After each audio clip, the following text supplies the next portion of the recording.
Ladies and gentlemen, how's everyone doing this fine Thursday? I know, it's Thursday for a podcast. It's super weird.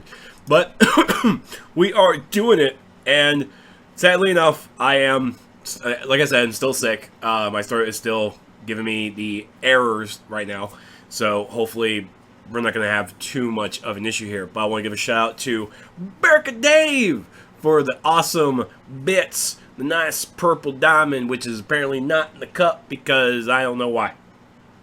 I don't like it. It needs to be in the cup. I don't know why it's not in the cup. That's really weird that it's not in the cup. But I do appreciate it though, buddy. And you are the top cheer so far. But there are a few more, couple more weeks left in June. So we're going to see who may take the coveted top. And if you guys do scroll down, the video will minimize so you won't actually leave the video. But if you scroll down to the channel, you will see that the top cheer picture box is there with the cursed one for the top cheer of, holy crap, I just realized it says March and not May.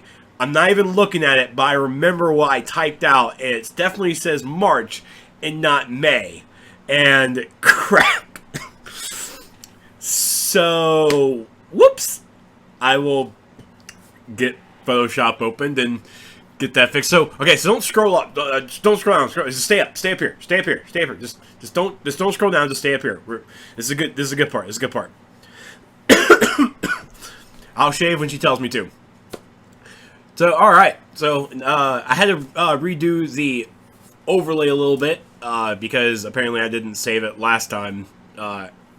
When I was doing my Twitch stuff. So, hopefully it looks pretty good.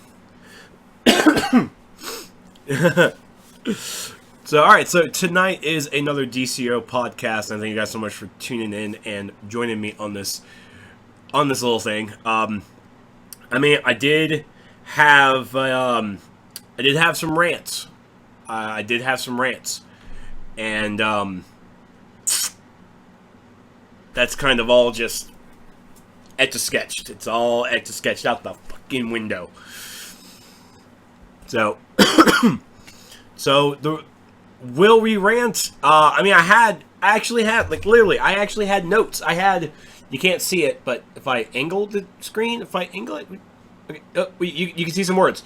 If I focus it, there were words. See? Words! I had words here that I was going to do and say and animate. But those are all out the window now because the developers made some fixes. They made some fixes that some I don't agree with, but you know, I guess we'll get into that a little later. But first thing we're going to do, we're going to talk about episode 28, and we're also going to talk about the Starro event right now. As soon as I take a drinky.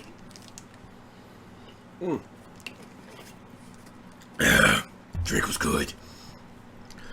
So, alright, so Starro event has left us. We do miss it, so you know you do. Don't lie to yourself. So, with the Starro event, this was our first major event.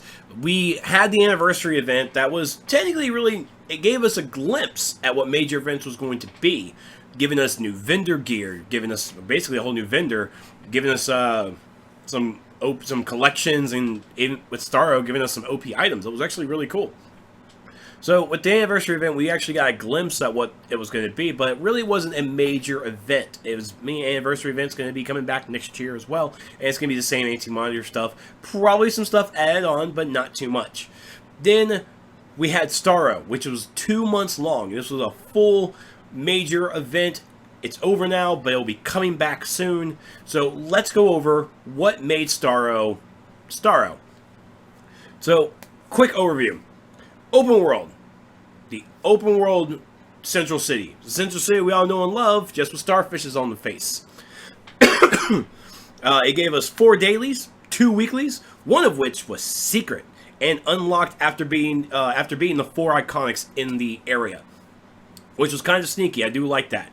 The progression that to unlock the dailies was where you had to talk to this NPC and then do a mission. And then go back and do this. Go back and do this. Go back and do this. Oh, it was great. It was so much fun. I couldn't believe it. Seeing that kind of progression reminded me of World of Warcraft with their open world areas. And with those open world areas, you had to talk to this quest person, and then when you talked to the quest person and did the quest, this whole new area opened up for you with more quests. It was an excellent open world progression. And seeing that happen with Starro really opened up my eyes, and it gave us that sense of progression when you're doing your open world missions. It's like, go here, true, you go here, go here, go here, and then you go. You see that a little bit in episode 28 with your missions, having to go talk to Lady Blackhawk in Area 51. Then you gotta go talk to her over in War-Torn Village. And then, boom, all the dailies have arrived, all of them. Probably could have been done a little bit differently, but hey, it was a type of progression. I went with it. Now, a weekly bounty was added halfway through the event. So we had after 30 days, we had this brand new bounty event come about where we had to fight Starro in Central City. It was a weekly bounty, and it also came with some feats that the feats didn't really care if you had the mission or not. You can just go out there and just kill them and call it a day. Now, there were some complaints about it, but we'll get into the complaints and everything a little bit later, but it was pretty cool. The bounty mission wasn't something that was originally planned in the launch of it. It came halfway. So the fact that we even had this extra mission come about to us was really cool, and thank you developers for that. Players have been really wanting outdoor bosses, outdoor bounty missions. And this right here was really the cool thing about it. Next was the on-duty menu. On-duty menu had a duo, had an alert, had a normal raid, which was clamped, and an elite, quote-unquote, an elite raid that was members only. This was the first time we had content that was designed, that was made, that was playable by members only. True. What about us free-to-play and premiums? Why can't we get things? Because you're not a subscriber, son. You don't pay that change every month. Actually, $15 is not change. It's actually really expensive. It's actually, man, that's gas money, for God's sakes. Depending on your car. So, and what's really awesome about it, and was one of my big fears when we had those, when they talked about the raids, we had 2 raids. We had regular, and then you had this member raid. Like, cool. But what about the loot lockout situation? Oh, it's simple. They're separate. What? They're separate? That's amazing. And that was great. Loved it. Next was the vendor. The vendor had gear. New gear. I mean, we saw this with the anniversary event where this gear was progressive. It was progressive gear. It leveled with your CR. So it was players for who were level 10. Those little level 10s. Those little level 10s. Those level 20s, 30s. Now you get into the CRs. All of it. Everybody. You're gaining your CR. You're gaining your combat rating higher and higher with every piece of gear you get. Sometimes. So it had gear in the vendor. The gear also dropped as well. So you had gear that was dropping for you that you could wear, and you can get yourself higher and higher and higher. Next, they had styles. I mean, come on. We all know we have the Starro. We have the Starro shoulder. We have the Starro hip, waist, and we have it on our back side. The back, not the butt. The back. We have it on our back. Then also brought about these collections and. Okay, so the collections, the collections gave us some cool auras. It gave us blah blah blah. I don't care, because fuck that. It gave us the very first OP items that we have to craft. I cannot tell you how awesome this was. I think I just told you it was awesome, just awesome. The fact that we had to buy the 3 OP items. Which was the face, the utility belt, and the rings. And the rings are actually non-unique. You could wear both of them. Yes! This was great. And that was also probably the first thing people bought on the vendor before the gear was to get those OP items, so you can go ahead and get those crafted. And all the items that you needed to craft it were dropping in the outdoor area, but there were also some that were dropping only in the raids. The members only raid, what did members only raid really give you? It gave you the same items as before as the other raid, but it also gave you it was basically a bonus raid for all of us. for all of us members. It was a bonus raid so we can get more materials and more mats. There are also some specific collections that you can only get from these members only treasure boxes. Can't forget those. Wasn't really dropping in the member raid, but I mean they dropped in this duo and this alert, and also in the clan raid as well. So those members only boxes could only be members, so you had to get them. You had to get there are only collections in them that were members only, because, well, I mean, they dropped in the members only box. But of course, they were tradable. They were sold on the broker. So, you know, even though it was kind of like a members only perk, it's basically ours. Now, if they would have made those collections members only and we couldn't trade them or anything, that would have been a bad news bears. I think them sharing it with everybody was a very smart idea, because my inventory gets cleared enough. I don't need any more. I just don't. Now, also, what was really cool is this was also brought in the very first OP face item. The very first face item. And it's a Starro right there on your face. It's just right there. It's just so pretty. It's like, hello. It's so cool. And so this was our very first face OP item. Again, another accessory. And also, there was a Starro pet trinket. So if you had the Starro pet trinket, good on you, because I actually wish I would have just bunkered down and actually got that. So those right there, that's a quick overview of all the stuff. So the Starro event lasted for 60 days, and most players got bored. Most players didn't like it. They felt that it could have been its own episode or its own DLC by itself while we have events. It's like, well, it was something quick and easy, really, to distract us from the episodes from Amazon Fury Part 3. The anniversary event distracted me, at least, from Amazon Fury Part 3, and also gave me the needed break that I need, because I was starting to get burnt out from it. And then once that anniversary event was over, it's like, all right, what am I gonna do? Oh, that's right, I'm working on AF3 content. Let's get back to it. And then by the time I was done with AF3, Starro event came out, and I was like, all right, I got something new to do. I've already maxed all my guy. I can work on it all. Boop, boop, boop, boop, boop. So it really gave us, these major events are going to be something that to be plugged in to in between the during these permanent content episodes, which of course we have to talk about later, because it changed up on us now. Haha, it just can't keep fucking things forever. It's alright. So we have a Starro event. So what worked with the Starro event and what didn't? Well, let's first talk about what worked. And also, I have to make sure every 40 minutes I have to say something nice about DCUO, because I promised Erin. It's a big thing. She's a good friend, and I have to say something nice. So at the 40-minute mark, whenever we started, hopefully Jairus paid attention. Please let me know, and I will say something nice about DCUO.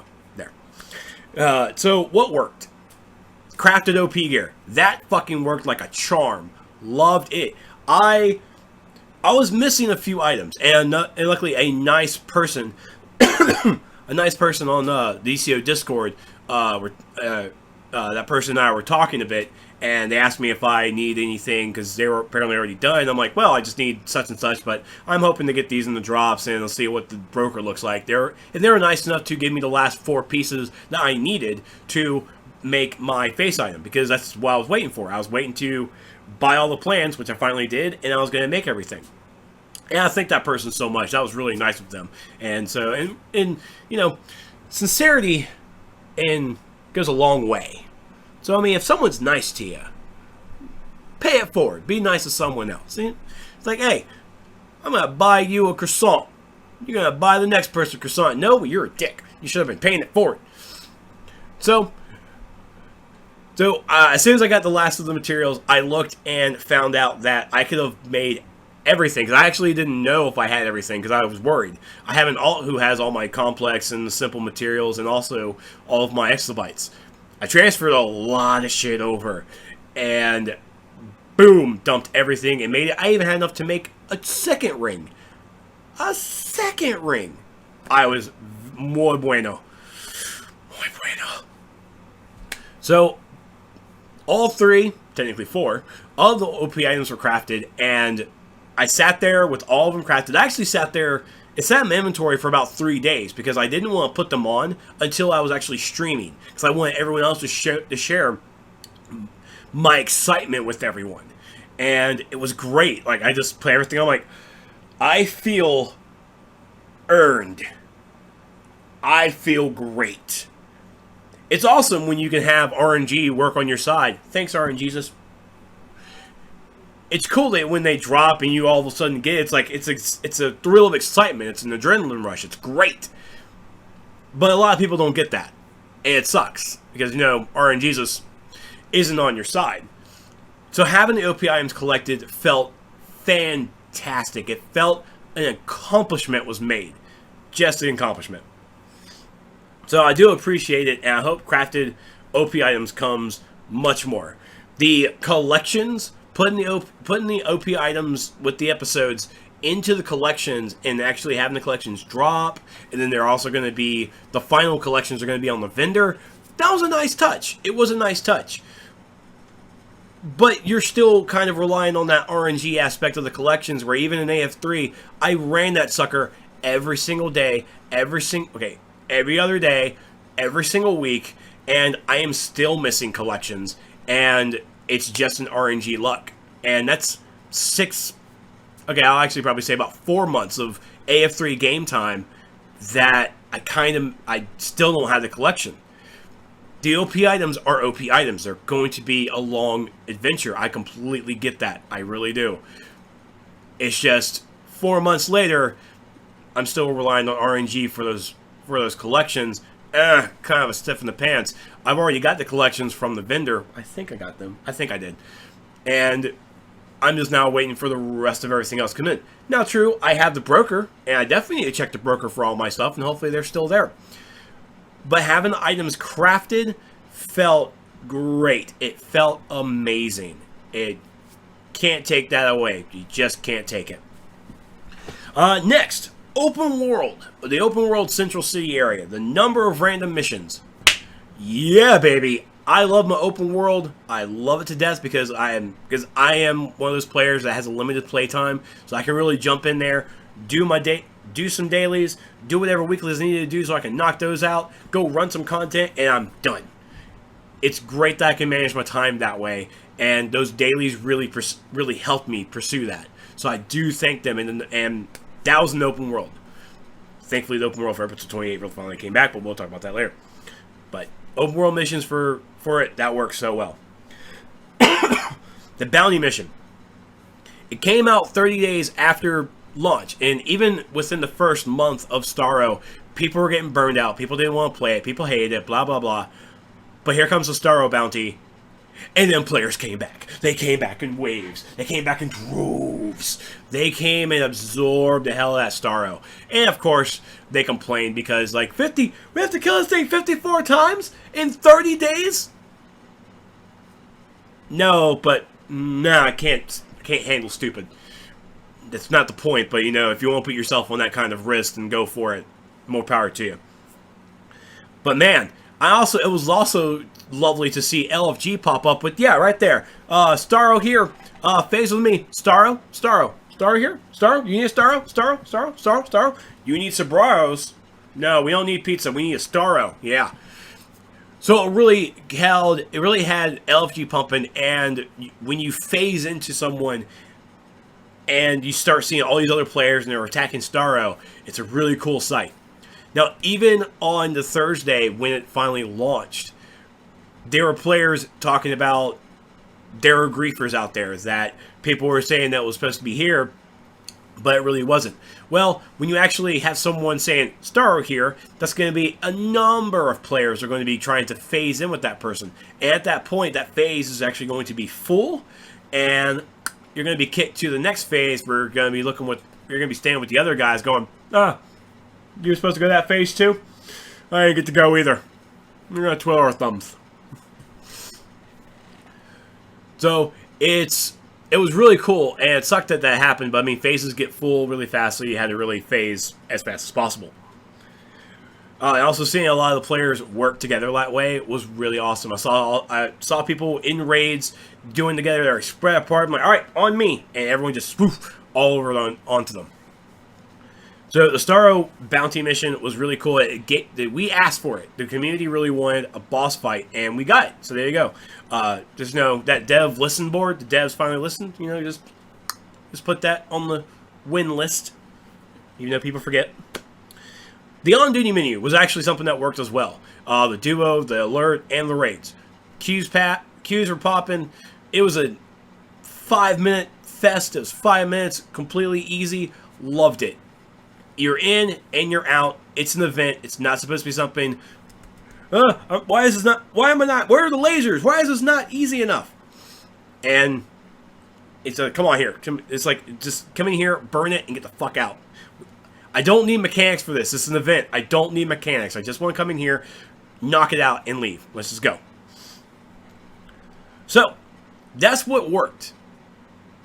What didn't work? The on-duty menu didn't work. Let me explain. You have random inside of random. And that sucked. The duo. You have 3 different areas with a boss each.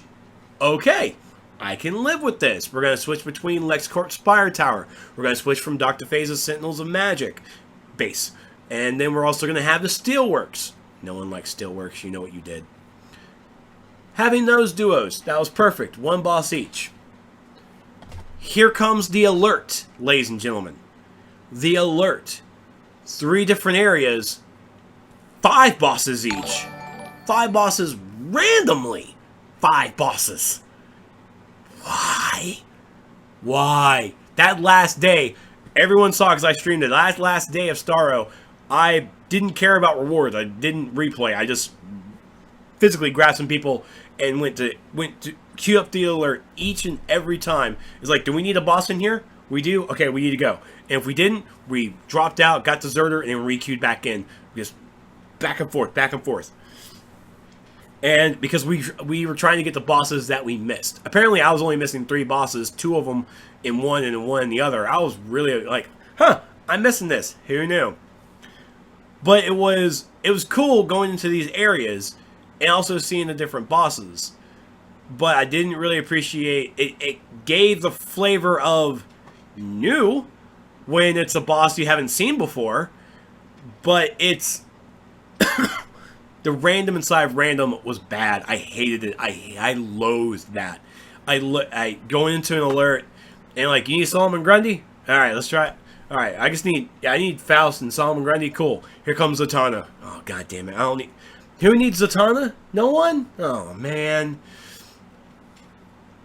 It was the random inside of random I did not appreciate. Because even running into the alert, you didn't know which alert you were going to get into. It's like, oh, yeah, I need Sentinels of Magic. Nope, here comes JSA headquarters. Man, fudge, I don't need to be in here.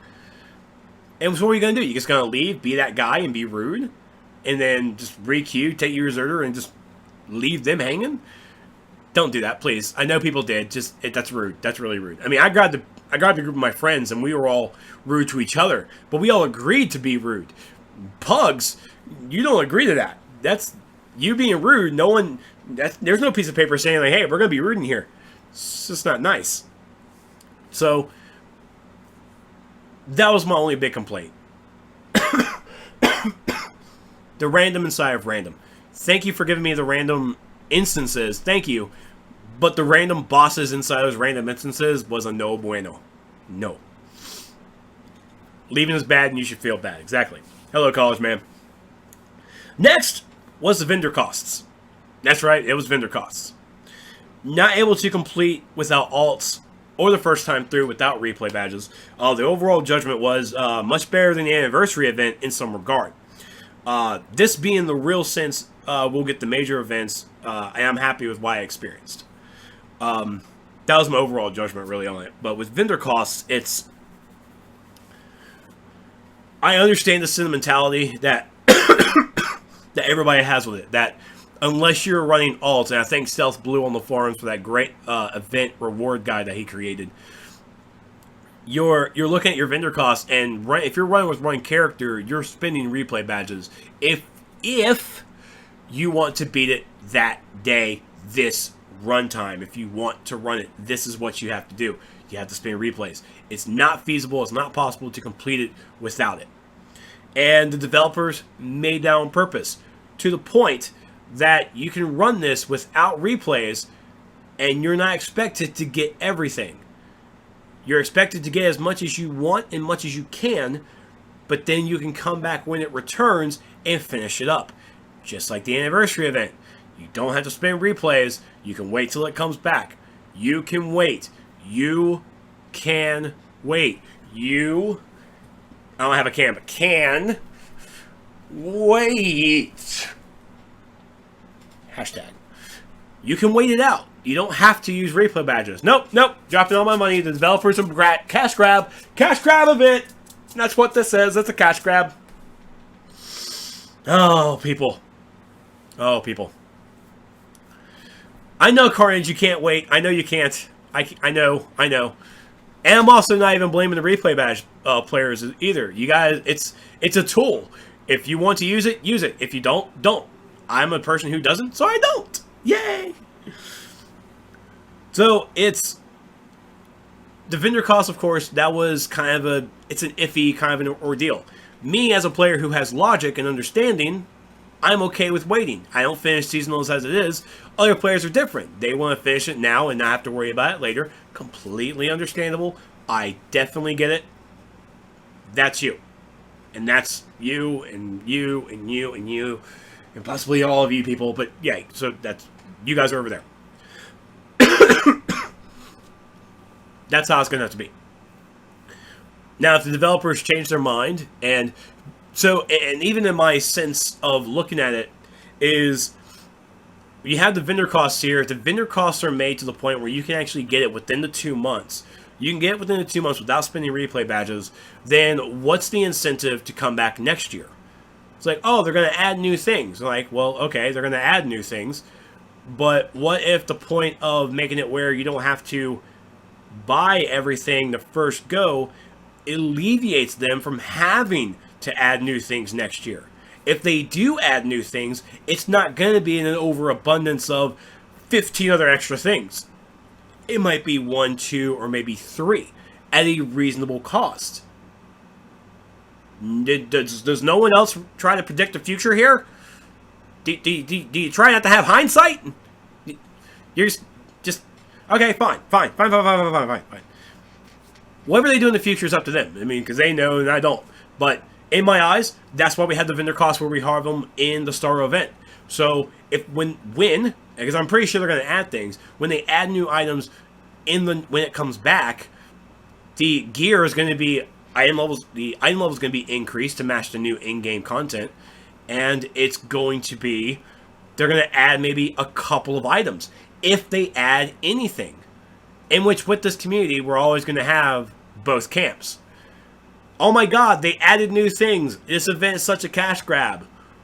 Oh my god, they didn't add new things. Why are they wasting our time? Just both of them? Just... Someone set this on fire? Could someone set this on fire, please? Throw me a fireball. Just burn everything. But like I said, overall, it's much better than the anniversary event.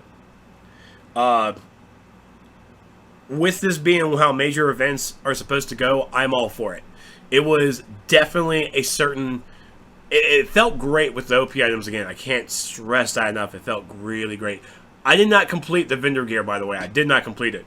I actually skipped most of the vendor stuff. I used 3 characters to buy stuff, and really wasn't even my Ice Tune just grabbed like the Starro styles.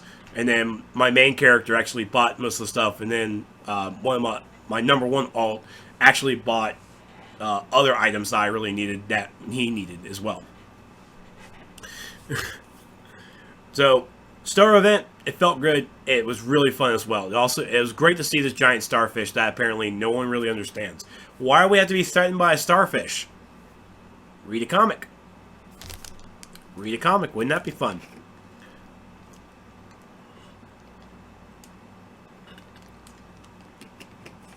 Apparently Carl and Carnage is going at it.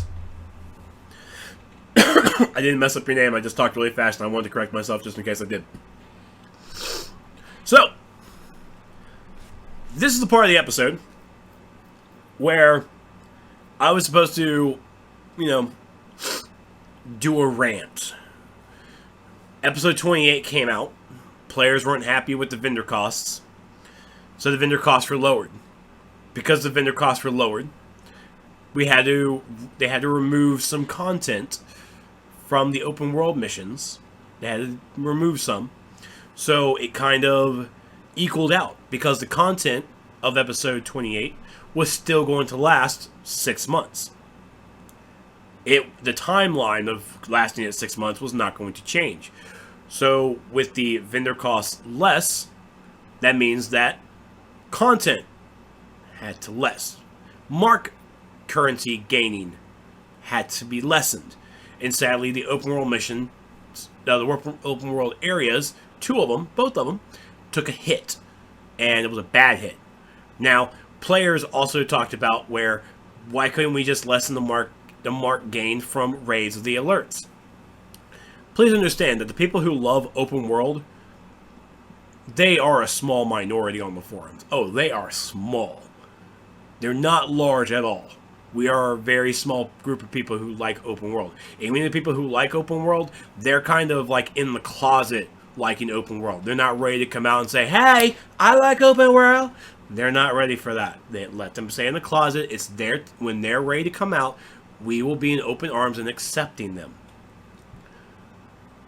But if you mess with the alerts, you mess with the raids, you mess with the on-duty menu, those motherfuckers are going to pitchfork and gouge your eyes out. They're going to be catty as hell. So no, the developers couldn't really mess with the alerts or the raids. Because we already seen them take a hit with the currency gain coming from all the other content that we've had. Where, we were, what was it? Raids and everything back in the day, like, they were 16 marks. And now they're, like, all the way down to 10. I'm guessing, I can't remember at the moment. But they had to take that hit. Open Worlds had to take that hit, and it sucks, but it did. You guys wanted lower vendor costs. Well, to balance it out, open world missions had to go away. And you know what? I really wish they probably could have taken it from something else, but they really couldn't. I mean, alerts and the raids, they are what they are. And I give the developers kudos on that. They took an entire night because they announced this at like 6 p.m. my time in Eastern, and they had it prepared as soon as the game came back up. So kudos to the developers for working that hard to make it. Well, no, the hotfix for the actual missions took an extra day, so But I mean, still, it was fast work. It was really fast work.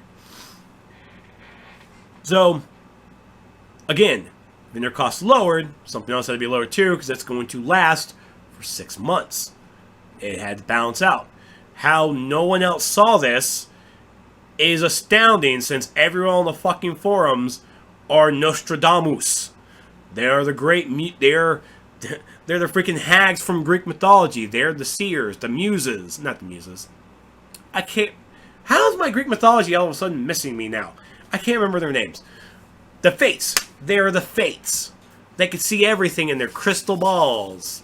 Take an eye out. I'm like, oh, I can see. So how no one saw that the vendor costs being lower was going to hurt the content in episode 28 is beyond me. Because it did. And it sucked.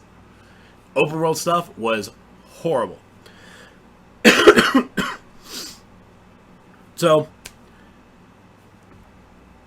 the developers, I actually got to play it, and I was not happy. When I had on the test server playing all the open world stuff was fantastic.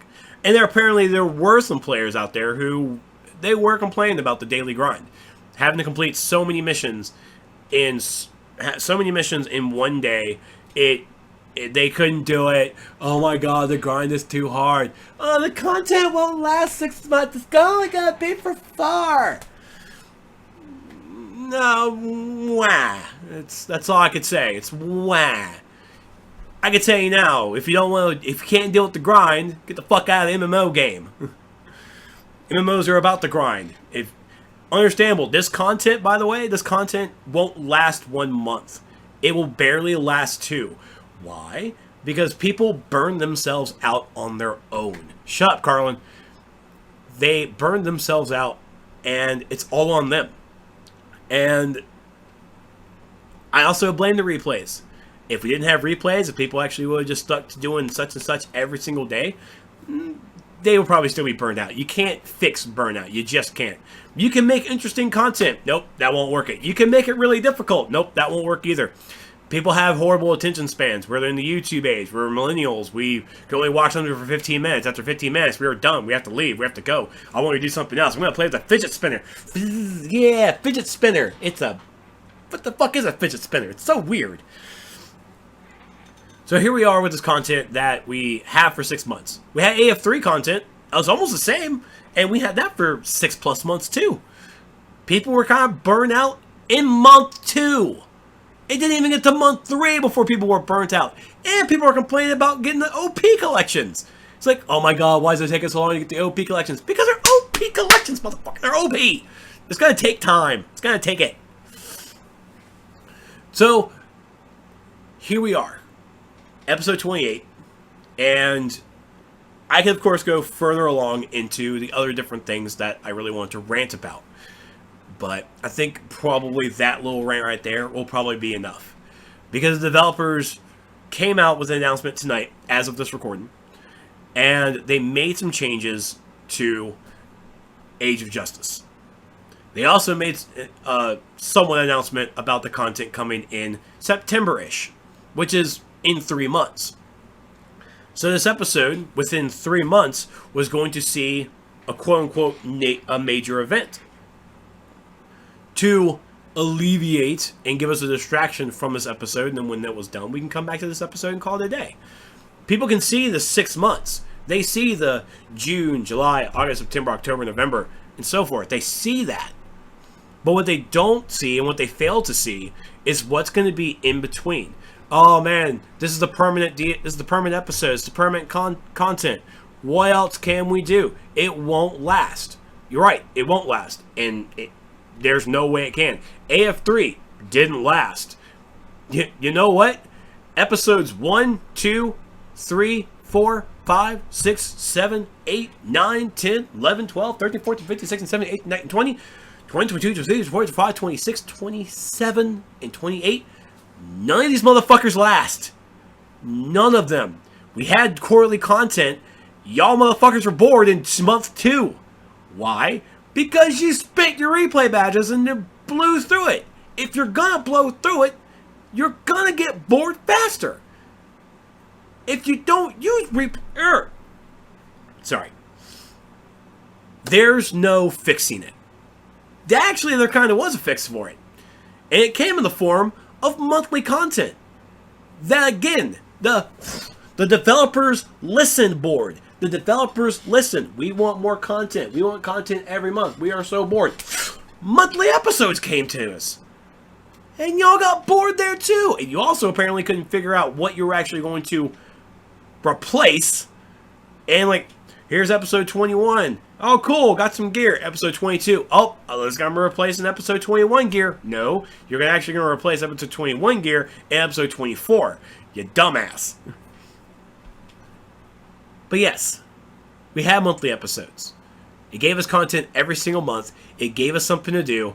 The rat race is too much. There was no rat race. It's the same goddamn rat race. There was nothing to it. Nothing at all. You're worried about that chess piece that you just got. You're having to replace it next month. You're wrong. You're replacing it in 3 months. You just can't get it through your head because you can't do math or you can't look at things right. You can't look at pictures correctly. Now, of course, the item levels for the gear was fucking confusing. It was so confusing. And I get that confusion because it's fucking numbers. So then we got rid of monthly episodes, and now we're here where we are with this large content episodes. And no, it was not going to last 3 months. It was going to last 6. And actually, I'll even correct myself. The content, when you do the math between the content you can run and how much you have to spend to get vendor gear, elite or non-elite, it's going to take 3 months. It's going to take about 9 weeks, roughly. maybe 10. It's going to take you about the 3 months to get one vendor piece of gear. So in hindsight, nothing was changed for us. Nothing was changed except the addition to other items on the vendor that apparently you need because you're a completionist, and I respect that, or you're just a dumbass who just really wants to just go through everything. I'm sorry, I'm being rude. It doesn't matter. It really just doesn't. It was only going to last for 3 months. That extra 3 months you could have spent to get your elite gear.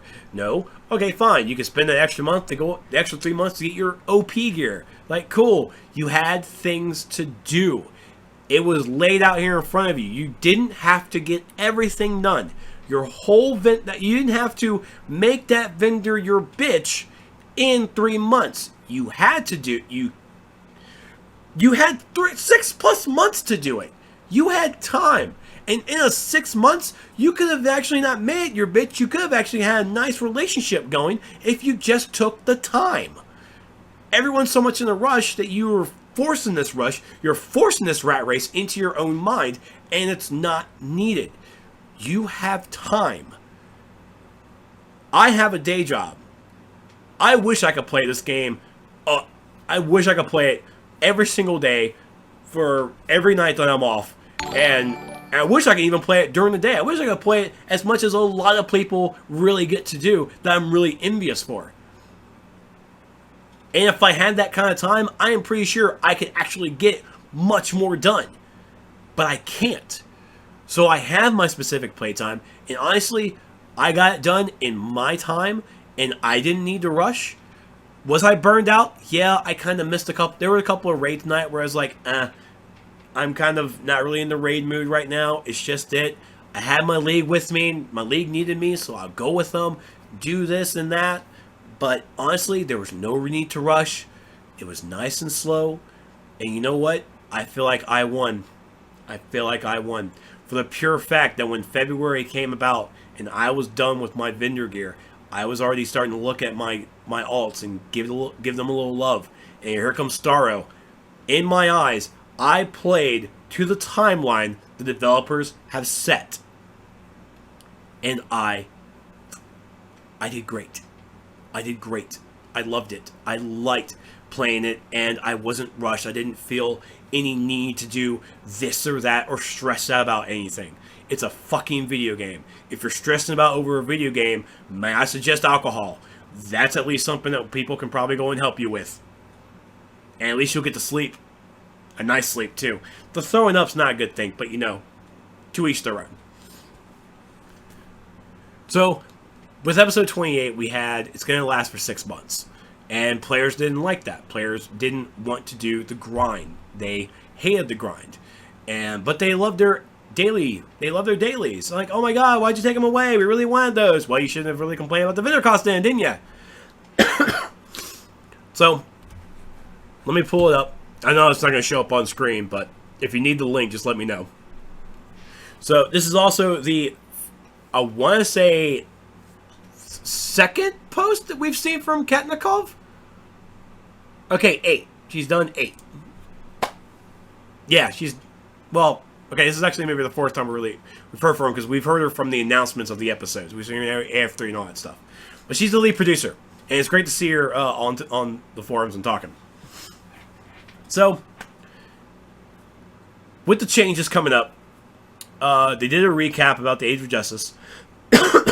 So, they made the decision to pull back the vendor prices. They made them lower. Cool, they made them lower. They made them lower while maintaining the same days of completion overall. As a result, they had to pull back some of the daily missions. They had to get rid of some missions. It addressed specifically the feedback from players concerned about having too much required of them to do daily and the costs. Now, and this actually gets into it. At the time, the developers have read these as chief concerns. In retrospect, they realized that it was a misread, and that for many of you, the chief concerns were with the content cadence. Meaning that it was just with the content and how long it was going to actually last. These changes led to a player experience that you have said that, and we agree, cut short grand open world content. And it did. It really did. Oh, it's 40? Ooh. The DCUO art team really creates some amazing looking areas. First off, I absolutely love where, what was it? Fail Exams. Fail Exams is still one of my favorite alerts. I love the aesthetics. I love the look of it. And even the European world, or the European area for the War-Torn Village is a fantastic place. The DCUO art team, mwah, you guys do such a great job. Thank you, Jareth. I said something nice about DCUO. Now, so the changes led to, so the open world, narking it down to 2 missions a day in open worlds. I don't want to be in there. Like, oh, cool, I'm here. What? I'm done? Oh, man. This sucks. This place is boring. Oh. You get that sense. And I mean, even other players I was talking to, it took them 2 minutes to do the dailies, and then they were out. They went to go do everything. So even the open world areas were very dead. They were very, very dead. So hopefully, with the return of the daily missions, we're actually going to see a little bit. We're going to see the areas a lot more lively, and hopefully, people are going to be able to get those war-torn bounties done. Because Jesus Lord, Grundy hits hard. Don't worry, I got more Gatorade. So, next part of it was the new content, September-ish. So, what this is, they've been discussing revising the next content, which is coming out in September-ish. They're basically, and even in this thread, they're even asking the questions. Should it be an event like Starro? Is it a new episode? Is it a hybrid? And they've gone on to talk about how the anniversary event and how Starro were, and how, it's technically new type of content that we had to do. And so it brought them to the conclusion that September will there will also be further adjustments that will also inform further adjustment stage of Justice. So what they're still planning, this is what they know. September's content drop will be more like an episode. So, will it be episode 29? No clue. They won't know until probably closer to it. It will contain permanent content with rewards that include a CR increase and a nice challenge. Nice challenge. It will also include an expanded preview event, much like the War-Torn Village in Age of Justice. That will be accessible to all players over level 10, and that will be available for a limited time period. Once this, and so for the month of June in Age of Justice episode 28, the War-Torn Village is actually a clamped area. It's a clamped open world where everybody gets bumped up to 186, and if you're above 186, then boom, you're above 186. Congratulations. So anyone lower than 186 gets bumped up to that CR level, and they can go out there and play it, get the bonds, get some cool gear, get some cool styles. Actually, no, it's probably just the gear, really. And just get items, basically, and you get a feel on how this episode really goes. And you can go back to your normal days. It's really cool to see that kind of thing being done, and it's great. All the gear is still gear progressive, so it levels with your CR. It's really cool.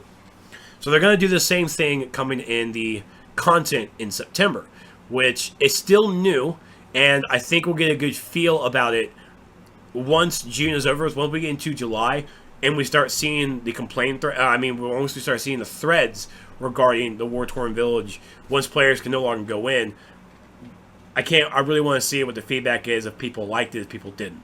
At the same time, it really wasn't active the 2 days I was on looking at everything, so you're going to see, we'll see what happens. So this is what's happening now. The content in September is going to be like an episode.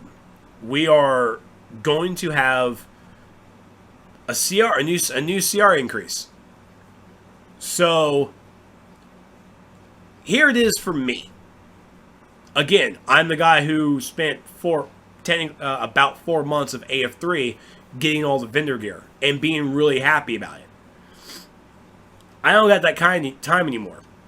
It's where I had the mentality of I can do it in 6 months and I'll be happy, which I'll probably get it done within 4, like usual, because I'll play the major event and that will take a lot of my time away.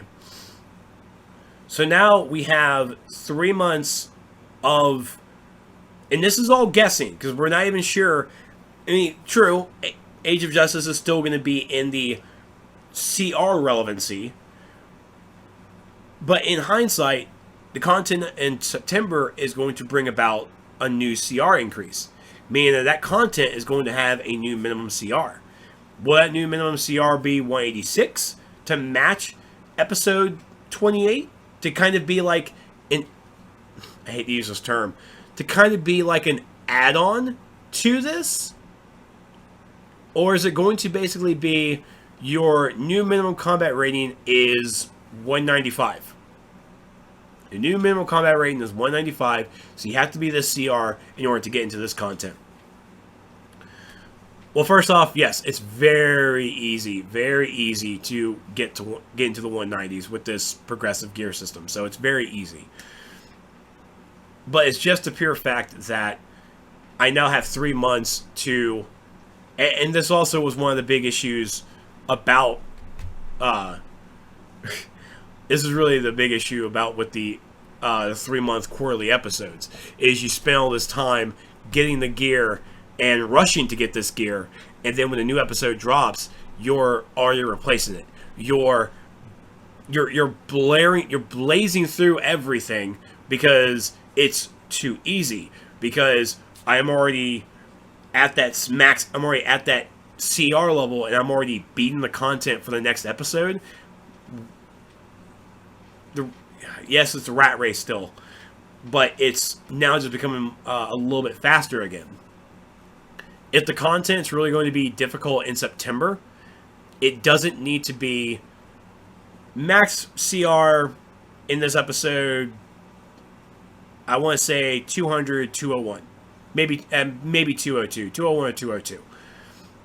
If the content in episode in September is a minimum of 195, then you're going to fail. In my eyes, you will fail. It's this, and I'm going to talk about the progression in a little bit, but it's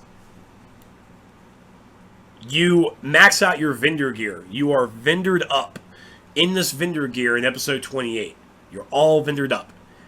You walk into episode 20. You walk into the content of September, and you're going to blaze through it. You're going to clear through it, and you're going to complain. What you're going to complain about is it's not difficult. It's too easy. Why is it too easy? Because I'm already maxed on this vendor gear from the previous episode. Of course, I'm going to blow through it. It's going to be a cakewalk. It has to be a step higher. It needs to be 10 steps higher, if you want it to work, if you want it to last. But I have an idea. I want to talk about progression in a little bit. Let me get through this part real fast. So that's the content for September. And yeah, I'm going with it's September-ish. It could be September, it could be October, it could be August. But it's a September-ish kind of ordeal. I don't want to put a date to it. I don't want them to put a date to it. They gave us a month. And I feel that because it says September and not September-ish, even though it's September-ish, this community is going to fucking fall over if it. You have, 30 days in September? 1 through 30? God forbid October 1st comes around. Where's my content? Where? You said September. Where is it supposed to be? They're going to flip over about every little thing. Every little thing. And I'm going with September-ish. I'm guessing it's going to be probably in September or even early October. I'm giving them their leeway. So this brings us into the updates for Age of Justice.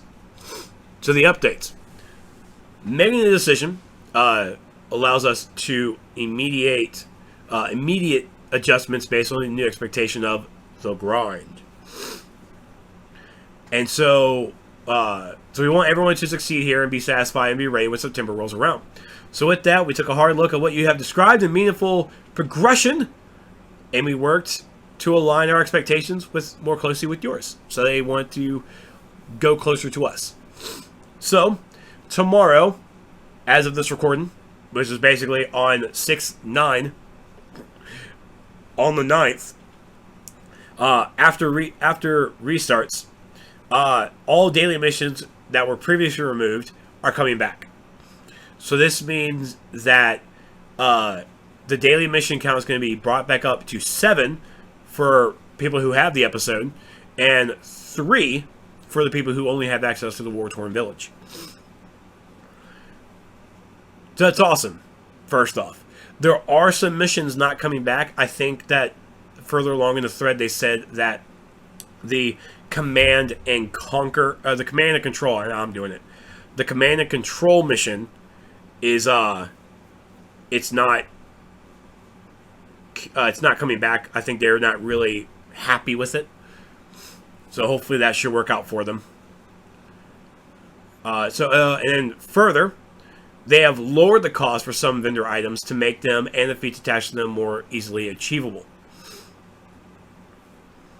The 411 and the 3-man mission, yeah, Command and Control, and they're sticking with the 411 where it works in both areas. They're working with that. They're going to keep it like that, which I'm okay with. Even the 2 411 missions were kind of like, woo, that's time. It's time. It's time invested. I'll give it that, and it keeps me in the game. But whoo, man, that was work. That was work. But I mean, you're killing everything every day anyway, so it's like, why does it even matter?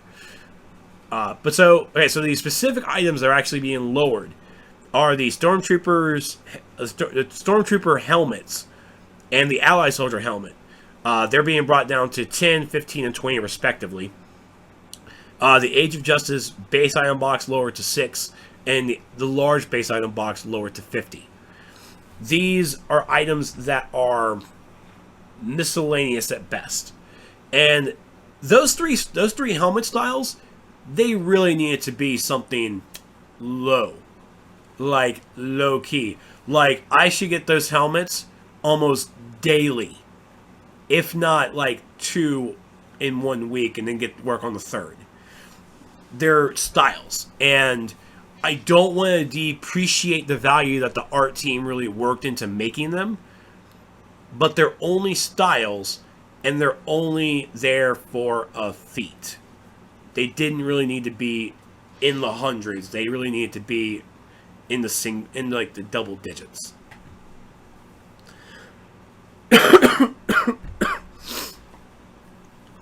So restoring daily content and reducing these prices will allow players to more comfortably achieve the vendor gear and additional stuff. OP items are staying OP. They're not changing that. Deal with it. But apparently, it's staying like it is. It's, OP items are staying OP.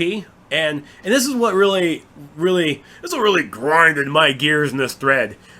The OP items should stay high because of their rarity, because they're valuable.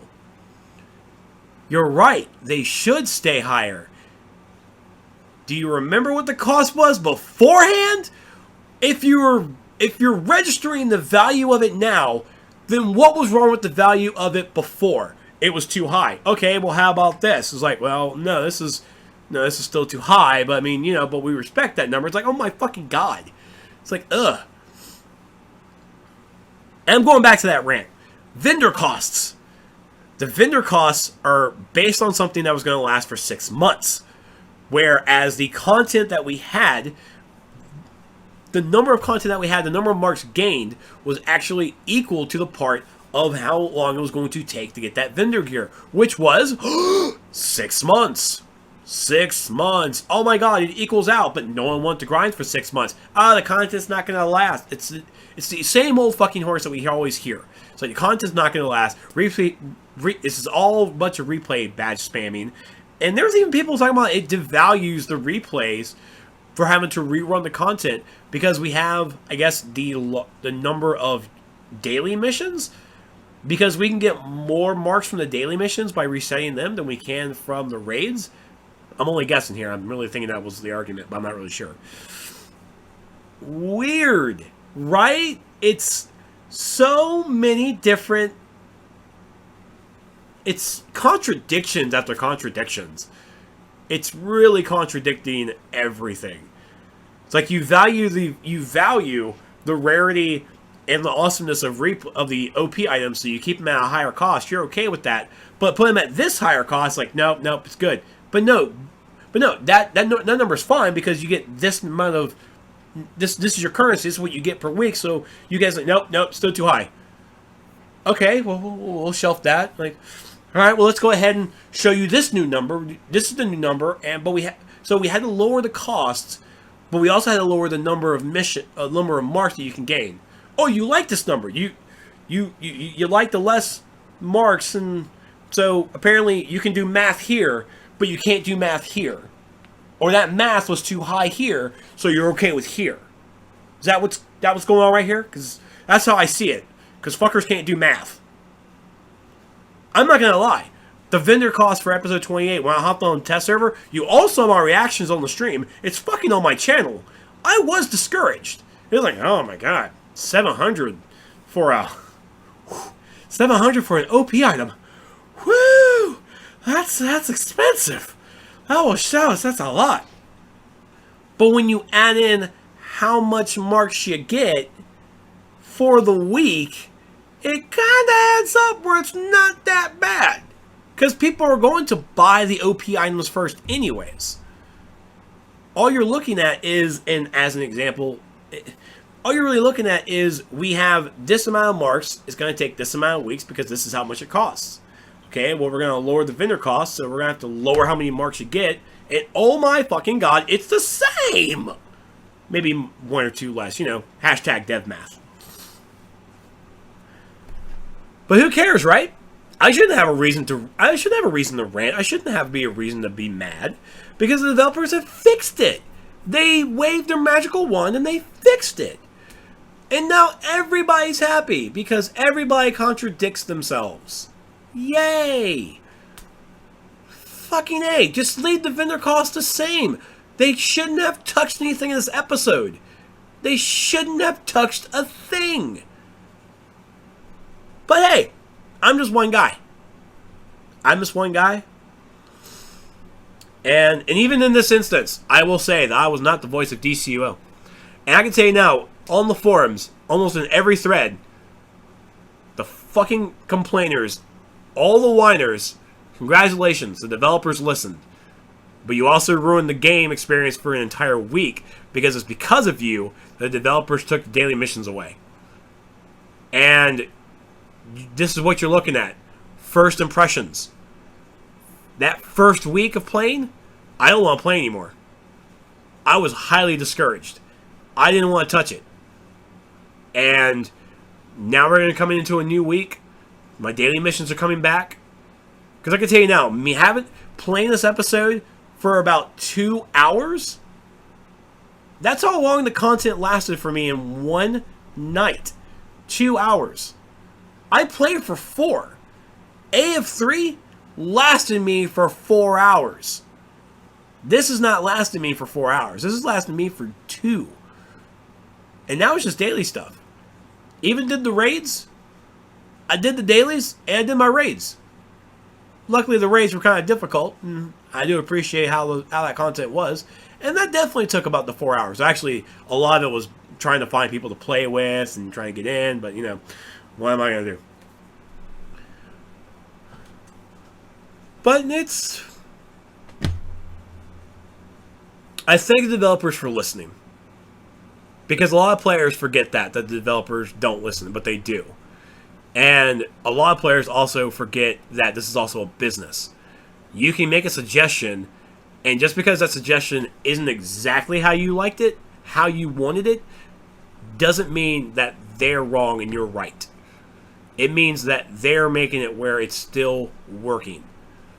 It's not as easy as unplugging the microwave and then plugging in the coffee maker.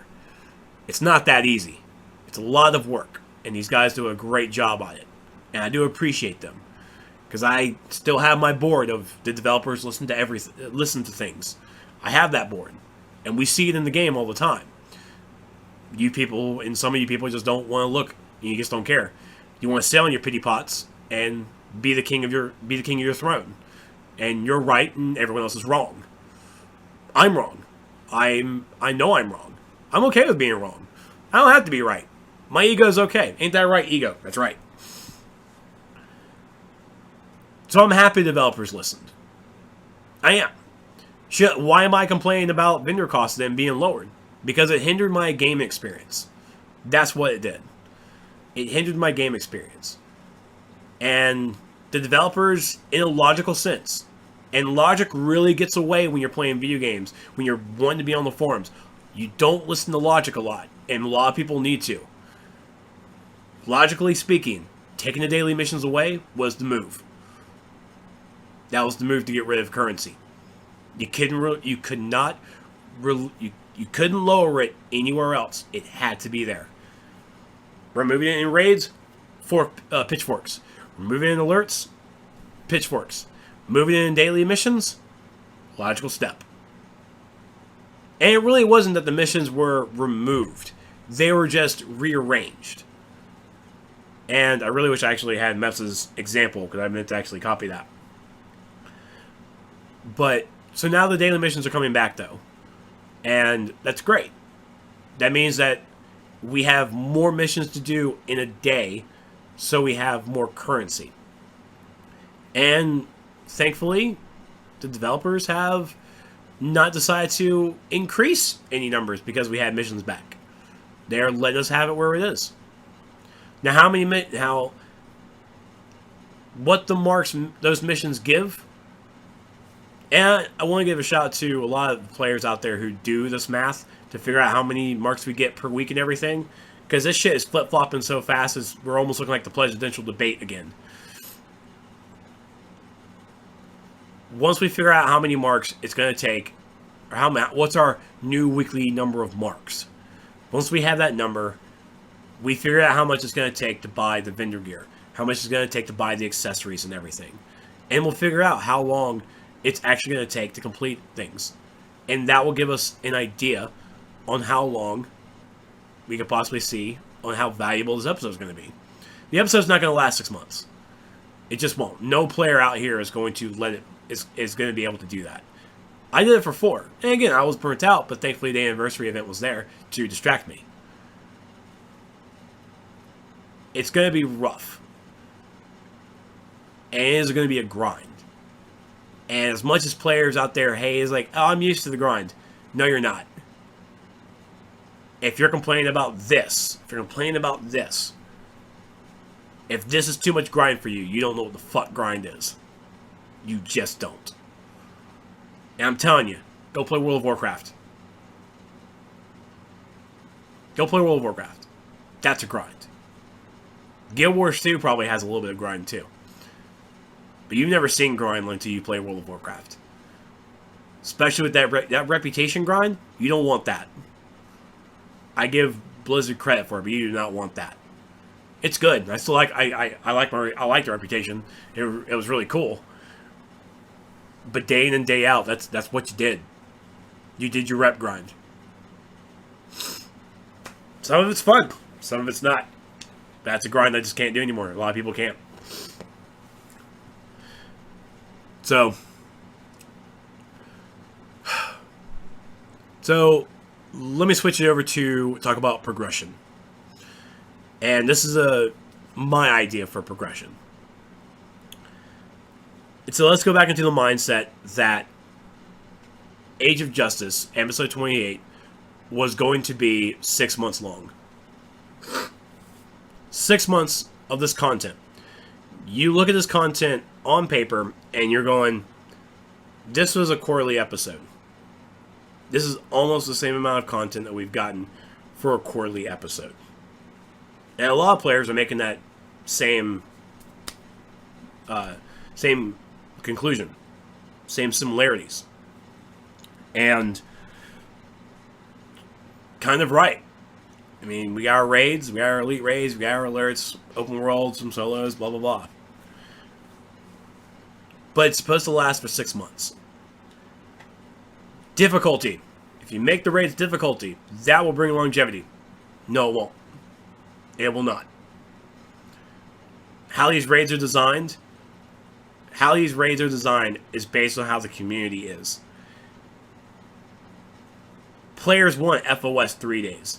Players want the Paradox Wave and Nexus. We want those days back. Those days are gone. And the people who want those days, you are the vocal minority. I'm from those days. I honestly say I didn't run them. I didn't run them because of the egos that accumulated within it. Just accumulated. It was nasty, and I didn't want any part of that. I wanted to play my way, and I did. And like, oh, you didn't run Nox? You didn't run Nexus? Man, you a scrub. Yeah, I'm a scrub. Well, at least I'm not a jerk. Get the fuck out of here. It bred some bad players. It bred really bad players, and that's what some raids do. I experienced it in WoW. I experienced it here. It's an MMO life. But the community and the player base is not about that anymore. They are not about spending an hour, 2 hours, 3 hours in a raid to beat it. It's not the community. That's not the player base anymore. This player base is about get in, get out. It's like, what does it do? Cool. I want to get out. In and out. That's what it is. It sucks. It's nasty. I don't even like this either. I can't find a middle ground here. I either get jerks who are elitists, or I get players who are lazy and just want to go in and out and call it a day.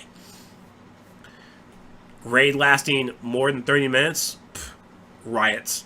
It's like, oh my god, you guys suck. / leave. I'll take the deserter. That's our player base. 30 minutes or less. That's our player base. And so this is what the content's designed for. The developers make content based on its player base.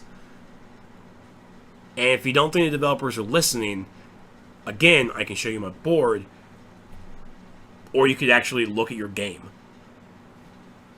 This game is based off the players. All on us. Me, you, her. All of us. Our mentality of doing it faster, it's based on this. So how can we change that? Well, the players can change first, and also the developers can change. The developers can actually give us a raid that's lasting an hour. Do it. Just do it. And now, here's the thing though. Whatever developers do, the player base has to get feedback on it. And the developers are going to be giving that feedback. And that feedback is going to be, it's too hard. It's too long. Like, alright, well, our customers are not happy, so we need to adjust. Oh, I know, but you'll have those few players like, oh, guys, it's great. It's cool, it's great, it's awesome. Are the developers listening to the whiners? They kind of are, but they're also listening to everybody else. They have to find the medium. It's a business. They have to find a medium, and they have to make it where the customers are happy. Not everybody likes hard content. Not everybody likes it where you have to struggle and like, oh my god, I can't figure it out. Honestly, I ran Ultimate Soldier, the Ultimate Soldier raid last night, and I know, and even though I'm running with my friends, I'm running with my league mates, I just because of who I am, I feel that heat coming down on me because I was causing some of the wipes. It's like, oh my god, the team is just stressing on me. They're just probably yelling at me just to probably do better and blah blah blah. So I just gotta get focused and everything. That's a lot of stress to put on a person, especially in the game. And some people can't handle that, and they don't want to handle that. And that's where you get the casual player base, where it's like, we just want to play a game, we want to relax, we want to have fun. I don't want to yell at people. I don't want to get yelled at. And that's, people kind of want yelling Trex. They want that. You might get that in Smite or Paladins and in actual esports games, but when it comes to my MMOs, I just want to relax and be happy and just have fun with it. I don't want to be that kind of person. In esports, though, if I'm trying to go for a match and trying to go for that win, I'm gonna fucking yell. I will blow up at you. But I try not to, because I was that raid leader. I was a raid leader in WoW. I was a guild leader in WoW, and we weren't like the top 10 or anything, but we were thirsty for that. We were hungry for that drive, and I gave him that drive. And I did not like who I was becoming, so I decided just to cut that straight away. So when you're looking at it here, you have to look at your player base. You have to look at the developers, and I want the developers to really, really tighten their belt and really just stick to their guns on certain issues. And one of the things is progression. What we have here is episode, going to episode, going to episode. When you're playing an episode, what is your objective in that episode? To get the top gear. Why are you getting top gear? So I can... so you can just be right there. So it's like, I'm going to play this episode so I can get this gear so I can get ready for the next episode. And it's... Yay! The episodes themselves don't have progression. And it kills me to play it. It's just not... When you go into an episode, you shouldn't walk into a raid on the first day. You shouldn't. Even if it's 3 months, you shouldn't. You play that episode to get the gear from that episode. You get the gear from the solos, from the duos, from the alerts, and all that gear accumulates so you can go into that raid and show that you are a badass, and you get that badass gear, and you stand there victorious. Feels good. And you take that gear into the next episode. But we don't have that. Episode 20, episode drops. Everyone beelines it to the raid. Everyone destroys that raid. Raid's too easy. Raid's not difficult enough. Raid's boring. I'm out. This episode sucks. Where's the progression? In episode 28, we have a beautiful open world. Why is this even here? Why do we need to run the open? Why do we need to run the open world? Oh, so you can get currency, so you can get some vendor gear. Well, so I'm working towards the end game. Cool. And the progressive gear system, it helps, but you're still having players walk into a raid on day one. You shouldn't do that. In my eyes, that shouldn't be the case. But it is, because this is our player base. This is our community. If there's ever an episode where you can't walk into a raid the first day because you don't meet the CR requirements, you have to run the other content to get your CR up, and then you can go into the raid. I wait for the day to see their faces, to see what they say and if they will, and what they want to do about it, if they want to fix it or not. And that's progression to me. This episode dropped, and I do the open world. I do the solo, the duo. I do the alerts, and then I do the raids. But not everybody does. Everybody's in this big rat race that they put themselves in. Everybody wants to be that first person to hit that max CR, be on wave docks, so they can get that personal achievement. Yeah, spent $200 to get here. Woohoo! Rock on, bro. And that's how it comes about. So in episode 28, for progression, what I want to do is bring a monthly flair to it. Bring a monthly flair. When you have monthly episodes, you have players in the game every single day, every single month. because they were playing the content because new things were coming out. Boom, boom, boom. I know that must have been a stressful time for developers too, because dear God in heaven, because that was a lot of content coming out. So with episode 28, we could have actually broken it down into by months. June and July, open world. We have the alerts. That's what we have for 2 months. This is what we play. Hell, you want to put out a little bit of vendor gear? Go for it. Work towards it. Work towards that vendor gear. Go for it. Month 3, our first raid. Our first raid drops. Everyone goes at it for the month. Everybody just goes and runs it. And this is all content that's not going to expire. It's all going to still be there. And then here comes month 4. Here's your elite version of that raid. Go at it. Have fun. You're geared up now. Go forth and conquer. Hell, even in month 4, bring out a little bit of survival mode. We have 3 months for players to level up, to get geared up. Bring on survival mode. Do it. Month 5, second raid. We have a new raid now for the story. And in month 6, we have the elite version.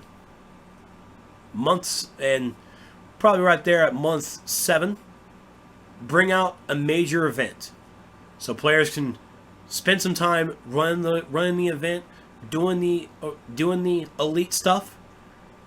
Major event for 2 months, and then drop out another episode. Have the major events in between the episodes. It gives player times to do catch up. They can catch up by playing the previous episode, or they have time to play catch up with the major event. And when the major event ends, here comes the new episode. That's progression. That right there is progression.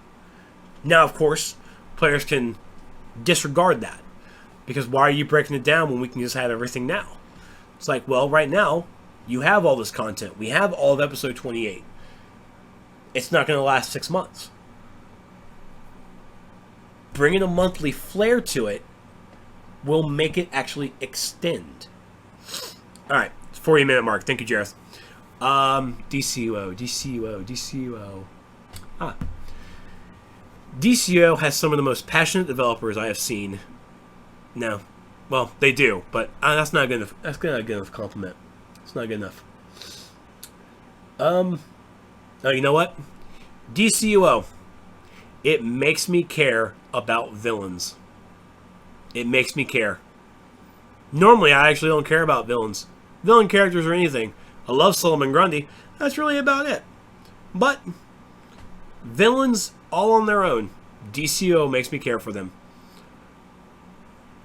Because they need hugs. They need love. They need attention. And I'm willing to give it. Come on. Hug me. Thanks, DCUO.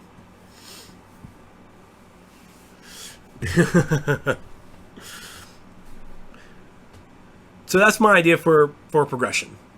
That's it. It's... yeah. You want it to last for 6 months.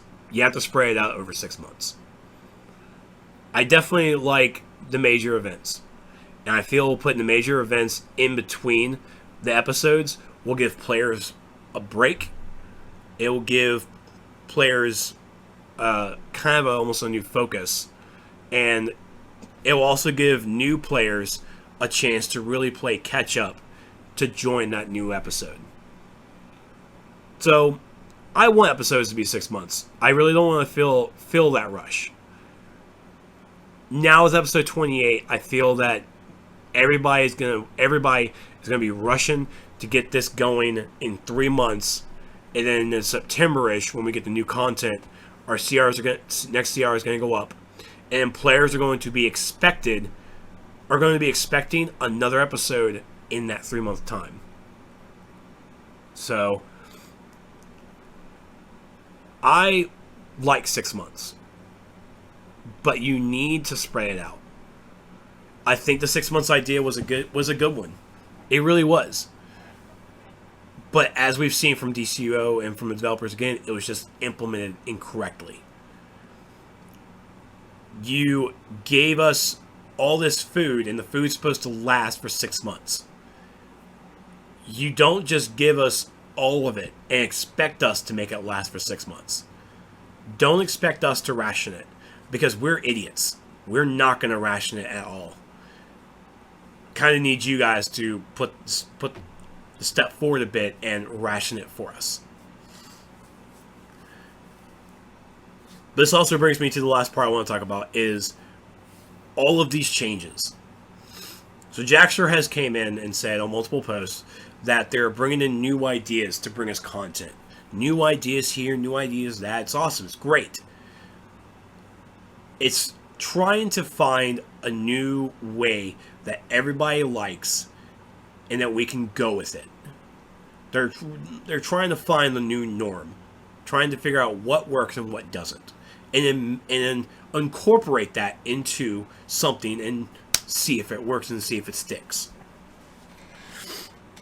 I commend you guys so much on that effort, that you want to listen to us, you want that feedback, you want to make a game for us, and I thank you. But stop it. It's done. In my eyes, experiment is over. It's, as you saw from the forum post from episode 28, as you've seen from the forum post since episode 27, Amazon Fury Part 3, since you've seen all the feedback from even the major events, stop it. It's not worth it anymore. Come out with a strategy and stick with it and call it a day. Players are going to hate it. Players are going to love it. Fuck them. Fuck them. There's never going to be a medium ground. Clearly. You'll never find it. So, come out with some content, figure it out, and then push forward. Make an elite raid, make an elite alert, and just go with it. People want the elite alerts, just make them all. There's no way to do this experiment any longer. Because what we're having is, we have players now in the current in-game that are having their issues with it. And they're going to like this, they're going to like this, they're going to hate this, they're going to hate that. But in the now is trying to figure it out. But then you have to look back here. You have to look at everything prior to the current episode and see the road that's been paved. Look at what the monthly episodes look like.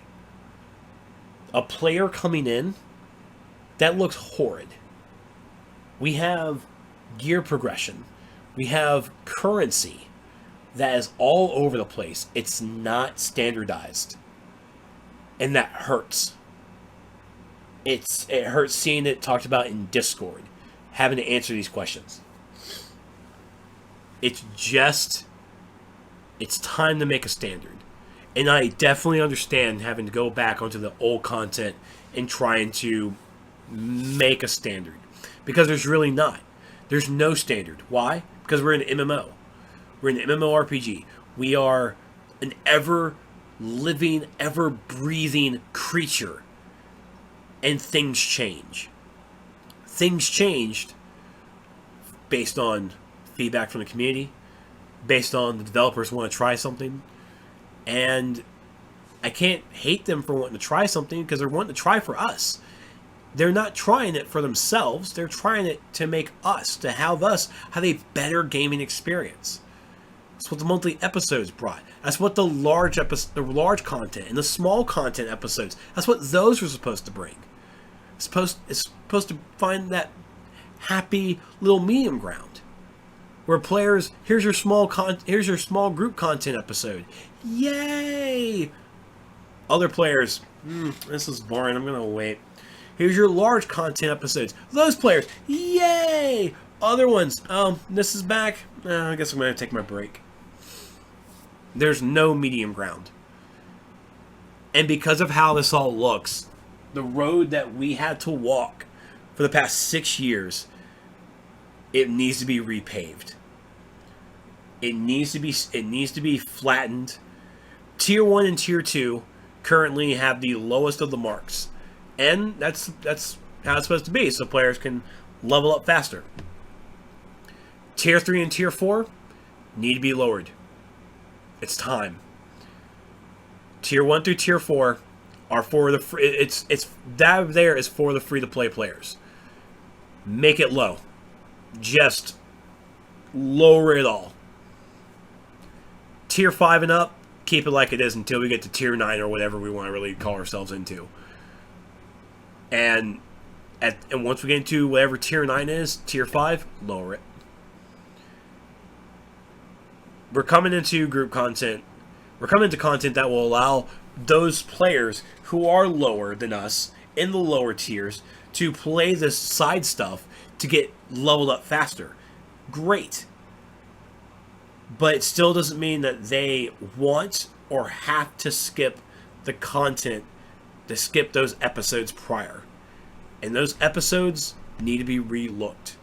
They need to be reworked. And that's... You can't look too far into the past. You can't look too far into the future without remembering where you came from. The road that leads to episode 28 is ever winding, it's ever bumpy, and it's not smooth. It needs to be smoothed. A person coming as soon... I mean, then that's me. I have now officially left Halls of Power Part 2, and I'm coming into the monthly episodes now to get the content going on my alt. And I honestly don't want to. My alt got love during the Starro event, and he's not going to get loved again until the next major event, where I can... Well, now I'm actually not going to get it, so fuck me. The monthly episodes, all the scraps, the locket, the sportium, all those scraps, it was a great idea. Implemented kind of weird, and didn't really get... It needed to get fixed about a lot better. And honestly, there needs to be a conversion right now. There needs to be a conversion where we can convert our scraps into marks of victory. It just need... What are we afraid of? To get it abused? Players going to play older content just to get that stuff, to get the marks of victory? And okay, fine, whatever. We have episode-specific currency now. Let it roll. It's not smooth back there, and it needs to be. We're going to have new players coming in, and they're going to get to a point where it's going to get really confusing really fast. And they're going to ask, where can I get this gear? They're going to look at the pricing and everything, and it's going to get bad. It's going to get real bad. So, in order for that to happen, we need to have a set. We need just no more experimenting. This is what needs to happen. Let it go. And push forward. Push on how this is needing to go. And as that's going on, clean up in aisle 5. No, I am not saying remove CR relevancy. I'm not saying that at all. That needs to stay. That needs to stay. I'm sorry. If you're CR 200 going into FOS 3, well, even then we have this episode specific currency. So in all honesty, we could probably get rid of the relevancy, but it's only for marks of victory. But I also still don't believe that CR 200 needs to go into FOS 3 and farm for the marks of victory. It's a currency. You earn that currency. You earn it by working your actual content. Not by going back into something and just one-shotting it and like, oh yeah, I got the boss stuff. No, I hate that. You work for what you get. So, alright, so that's it. That's what I wanted to do. Womp, womp, womp, womp, womp. Got a little ranty, but it also got a little preachy as well. So for the next couple of minutes, I'll take some Q&As down below as I get my other drinky, as I am quite thirsty. Luckily I haven't coughed, so this is probably actually going to hurt a lot later.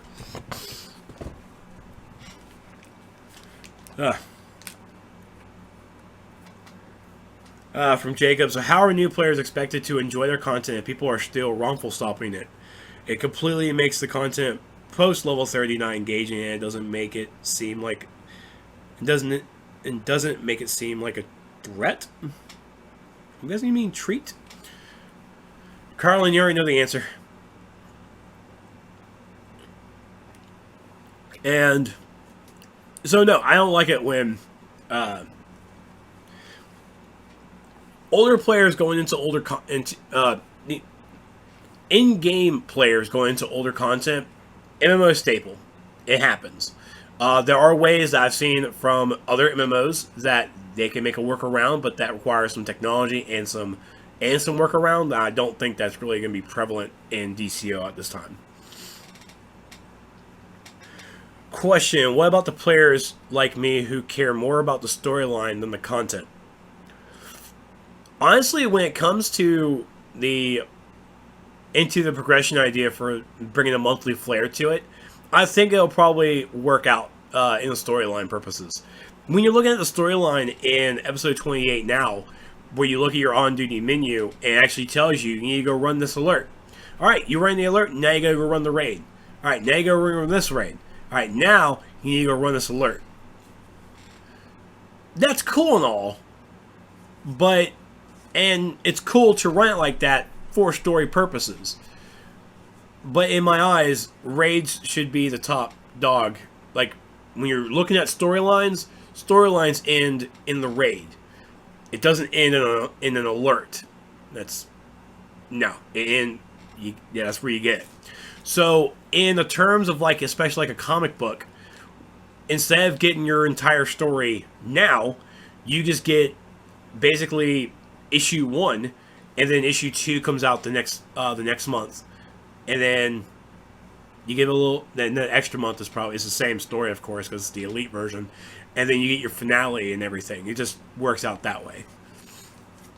But I'm definitely a story person as well. I do like the Age of Justice story. Seeing Vandal Savage again is great.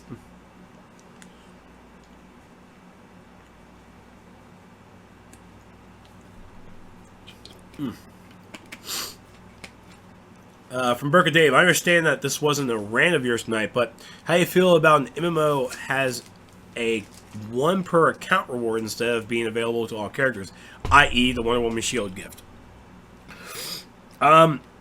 Of course, as a player, kind of sucks, because, I mean, I thought it was per character, so of course I used the shield, and like, oh no, it's only for 1 account. I'm like, oh darn. But it's an item. It's a special item for the player, and so it's for the player, not for all the characters.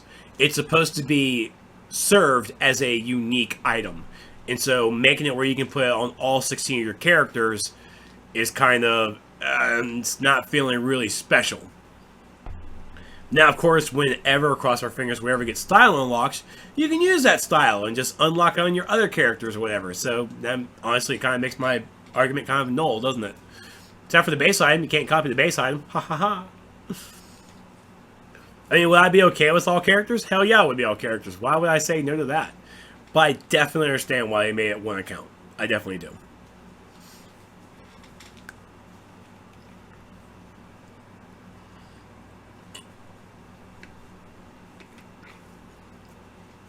You can buy... Wait, the base item is on the broker?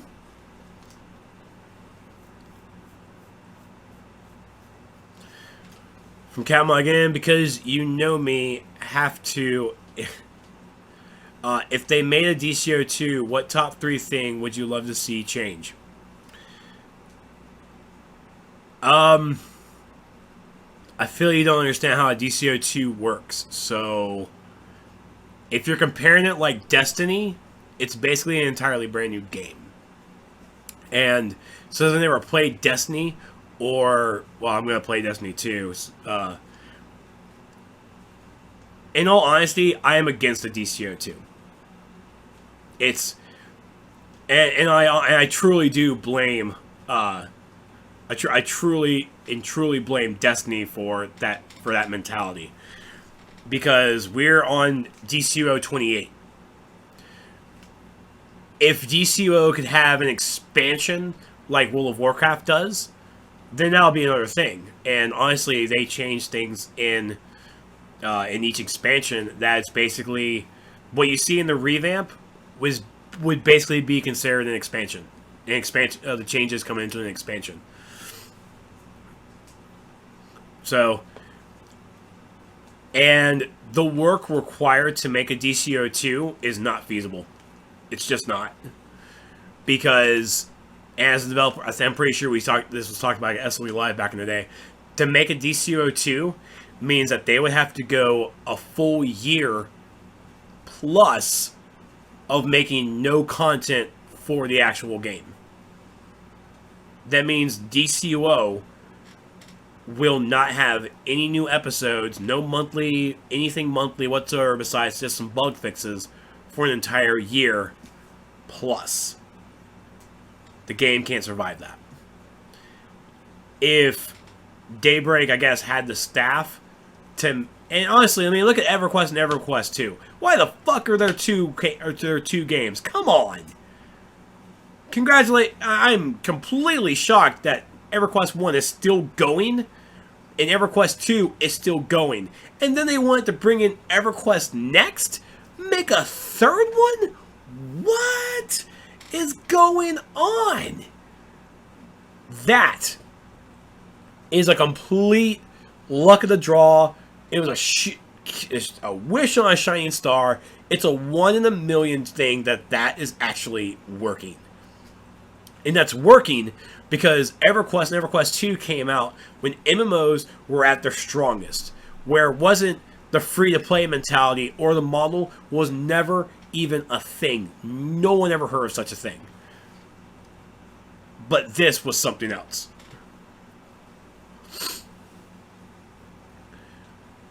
Like a massive update, like how SWTOR did. I also give credit to BioWare on that front. I mean, in all honesty,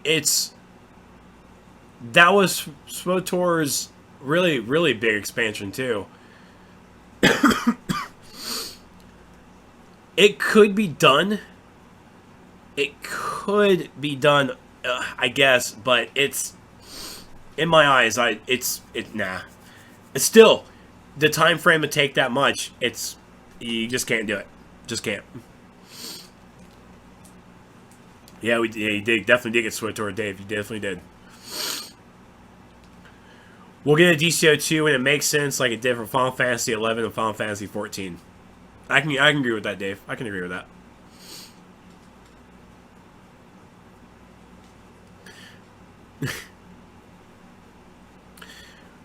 You want Daybreak to change their player name options to an @ handle like Cryptic did with STO. Do you think that we will ever have another name, like a name reclaim or a game revamp of names for players? You hate to see the XXX player XXX. I definitely, I get that. I don't think we're going to see another name reclaim. I think doing a name reclaim at least maybe every 2 years would be pretty cool. But I don't think we'll get something, we'll have another name reclaim, honestly.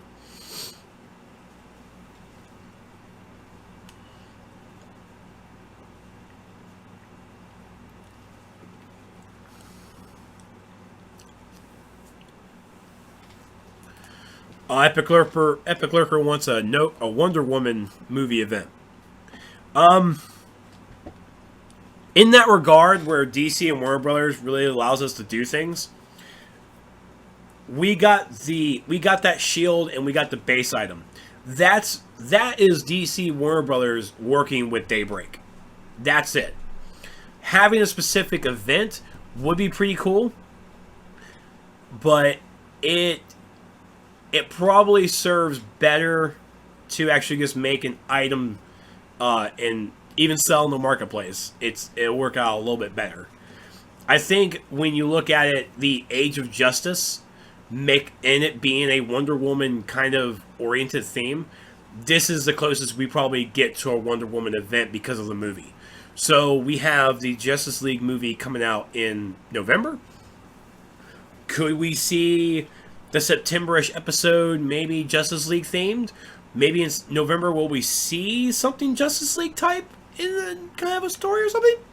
That could be.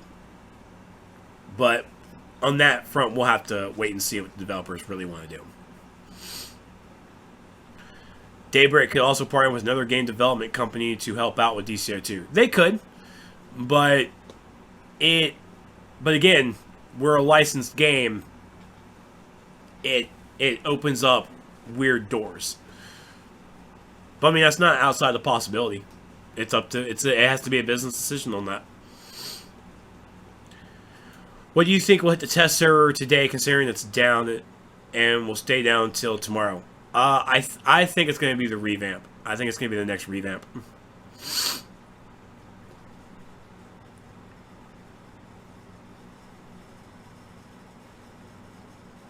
Wait, I said Raph Prime gave the idea for what was it?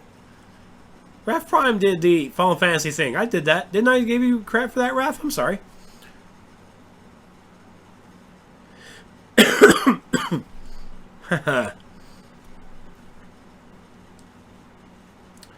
Kind of funny how a mobile game got Gale to do an ad for them. Yeah, that was really fucking funny.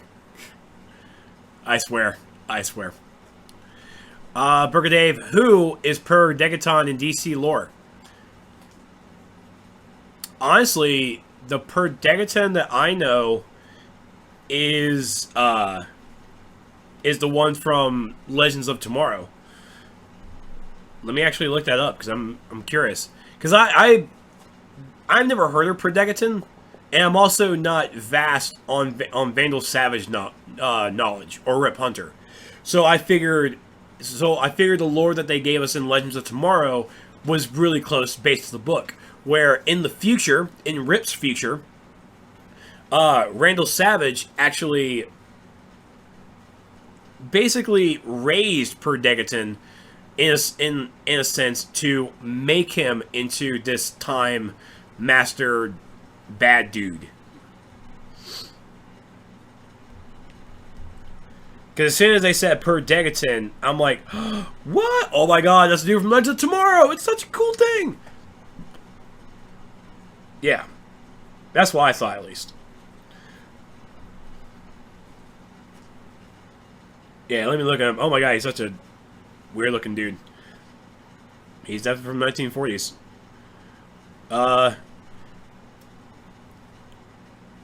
Yeah, he's obsessed with time travel. A group of scientists developed a time ray during the World War II. So he was actually from World War II. So Legends of Tomorrow just changed it a bit to fit their narrative.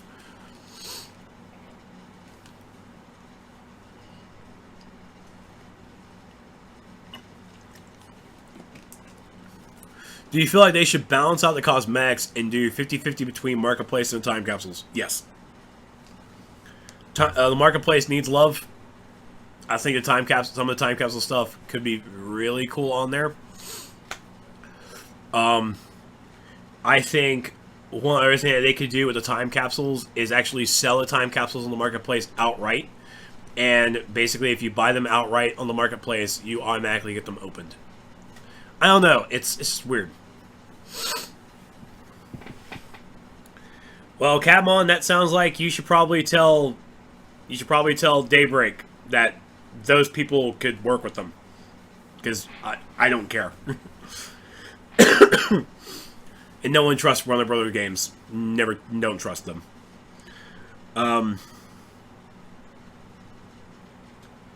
So wow, who even names their kid Per Degaton in the 1940s? Who would do that to a guy? I mean, that's his real name, right? Yeah, that's his real name. Good God. Poor kid. Poor kid.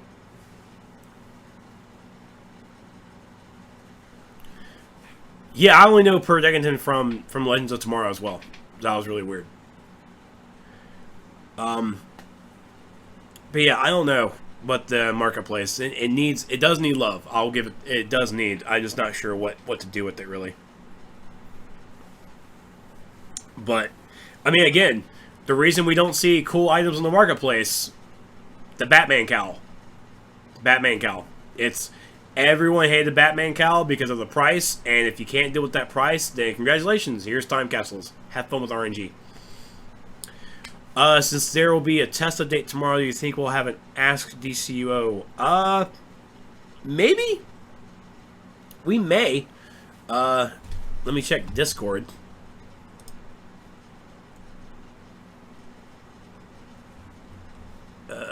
Discord says... It says scheduled for the 9th, so we'll see what happens. I think because with the comeback for daily missions and the hotfix coming tomorrow, and people are going to be asking about the September content, I think we'll probably see an SDC going tomorrow. I think we will.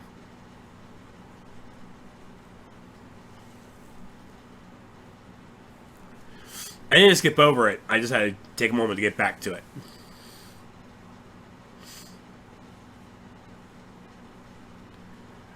I do see the good and the missed opportunity. I really do, Arwen. I do. I think and this is another thing that players tend to forget, is we are a licensed game.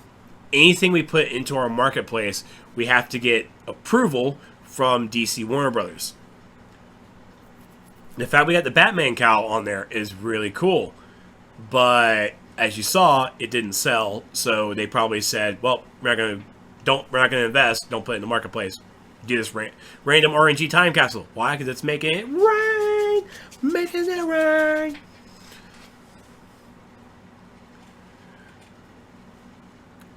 My other question was, what do you think will be hitting test tomorrow? Revamp? I think it will be the revamp. I answered that. I said it was going to be the revamp. I know. I mean, honestly, the Batman cowl is still kind of on my wish list. I really still want to buy it. I just don't have the money to do so yet.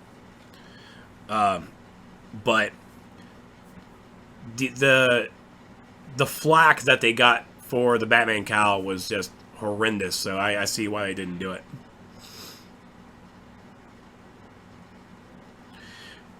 Correct. And Arwen, that's also Terra. That's not a licensed game. That can really...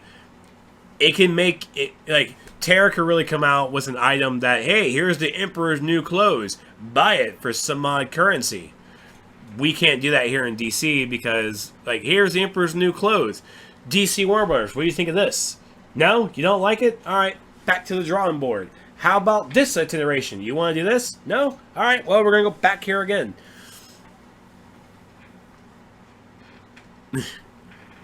So, with us being a licensed game, we have to go through... The game has to go through a bunch of checks and balances to get approvals to do things. I think there are a lot of cool ideas that the players have that even I would like to see in the game, I would like to see in the marketplace, but can't do anything if Warner Bros. And DC says no. Do you think the development team will be able to balance most of the power sets in the revamp since all the current powers should be on the 1.7 version of the stats revamp? Yes. I think it will. The issue will probably come down to... It'll probably come down to the small bugs. Remember, every single person who plays a power is different. They have a different skill set. They have a different mindset. And so one player could probably do this amazing thing with a power and another person can't. And the person who did it won't tell anybody, or they'll keep it to themselves. They'll keep it to themselves. They'll tell their friends, and their friends will just keep it to themselves, and they won't help the other person tell them how they did it. And you bring in that flux. The powers themselves will be balanced, but the players controlling it will not.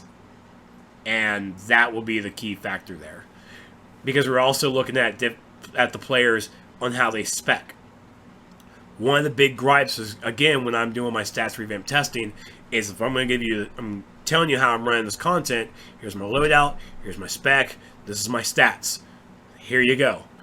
Nobody else is doing that, and so when players are having to come out and give this kind of feedback saying that this power is overpowered, how is it overpowered? Like, well, it just is. No. How is it overpowered? What powers did you use? What was your loadout? What were your stats? How many skill points did you use?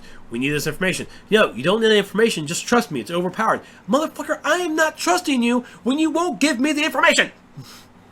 Give me the numbers.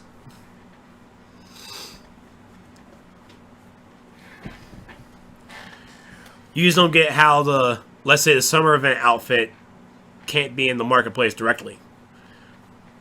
That's a developer thing. I'm not really sure. But again, a generic bikini has to be approved. Those cool ass sandals we got last year, approved. They have to be approved. Because also remember that those sandals had to have man hours put in, and actually those are work hours that had to be spent. That's artwork and graphics and coding that all costs money that has to be put in, and once it's done, then it can go into the game. That's kind of funding that has to be approved, and if it's not approved, it won't be made. So a lot of it is also comes down to almighty dollar. Oh, Raph wrote a novel. Yo, so you think the Batman cowl is too high because it's simply a helm. If it were a full armor set, it could understand the price tag. $15 for a full set or $5 for a single piece. And at the same time, Raph, that's Square Enix. They run that shebang, and that's how they can really market it. If Warner Brothers and DC made this game, they could price it probably that way, and they can price it however they want. But it comes also down to an approval. True, it is $20 for two. It's $20 for two helms. It's $10 a piece, basically. In my eyes, it's fine. You're paying $20 for two helms, but that just shows that the marketplace is weird like that.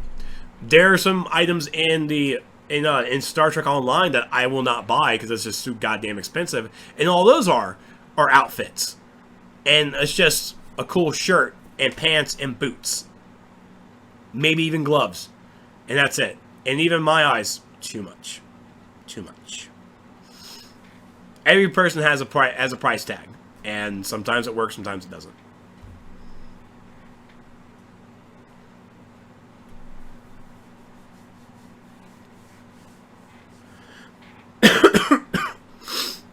Do you think DC Comics should help more with DCUO, both with promoting the game and helping with content or story like they did when the game first launched? DC Comics still does. I believe DC Comics and Daybreak still have a strong relationship. If they didn't have a strong relationship, Daybreak wouldn't be able to do the stories and use the characters that we have in the game. They still have that relationship. Daybreak still goes to them with ideas that, hey, we want to do this, and DC and Warner Bros. Will say yay or nay, and work with it as well. They still have that relationship, and they still work with the story as well. Daybreak is it's a licensed game, so Daybreak has to come out with the ideas, and it's like, hey, I want to do this idea for a storyline. What do you think? Here's a script. Giving you a movie deal. Here's the script. What do you think of the story idea? What do you think of it? These are the assets we need, the characters we want to use. Can we use them? Yay? We're good. All right, we're good. It's not like Daybreak does everything and DC just sits in the back and has no decision making. When it comes to the promoting the game, I think DC could definitely do a little bit more. But, I mean, marketing does cost money, and we don't see Daybreak, or we don't see DCUO ads on other video game websites. We don't really see it on even their own third-party websites, like DCO blog or whatever. And that's one of the things that really hurts it, is it doesn't have its own way to do marketing. I think DC Comics and Warner Brothers should help out in some aspects, but it's also up to Daybreak, as a game development company, to also do marketing as well. Yeah, I mean, DCUO was in the free comic book ad for Wonder Woman. It certainly was.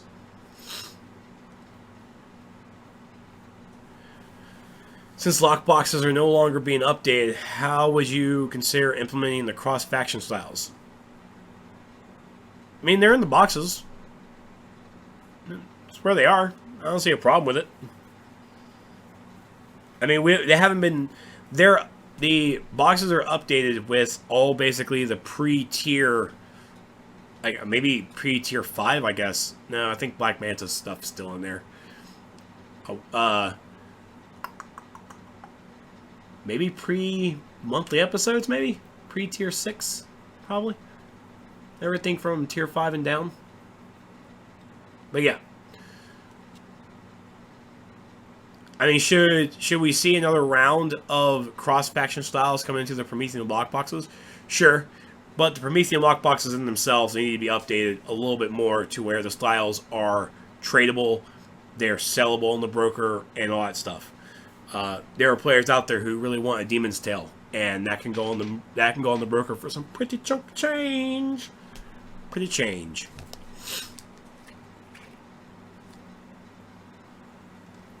All right, my voice is burning. I mean, yeah, it's time for me to shut up. Probably gonna take my medicine. I think I'll take that something too. Haven't coughed in a while, so that probably means a good thing, right? I'm gonna die. I'm gonna cough like hell as soon as I'm done with this.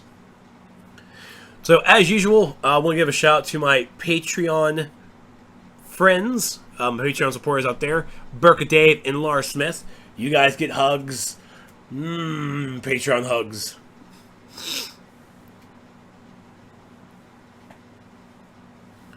How would you consider implementing the cross-faction styles in DCUO? They're already here. They're already implemented. That's all I got. How would I consider implementing them? Put in lockboxes. Update the lockboxes again. There, answer your question. Is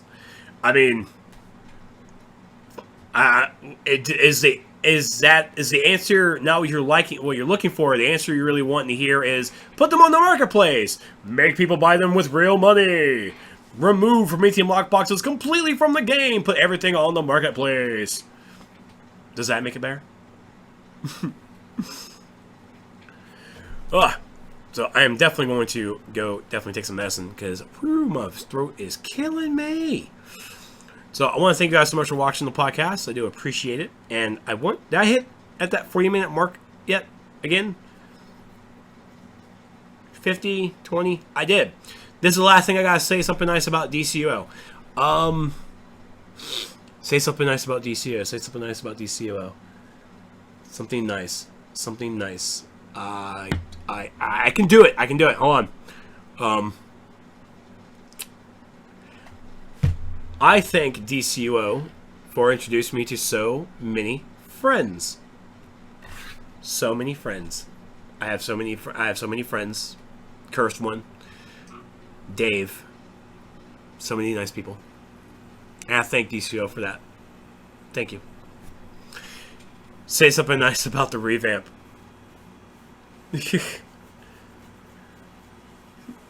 I remember exactly where this whole say something nice thing came from. I know what it was about.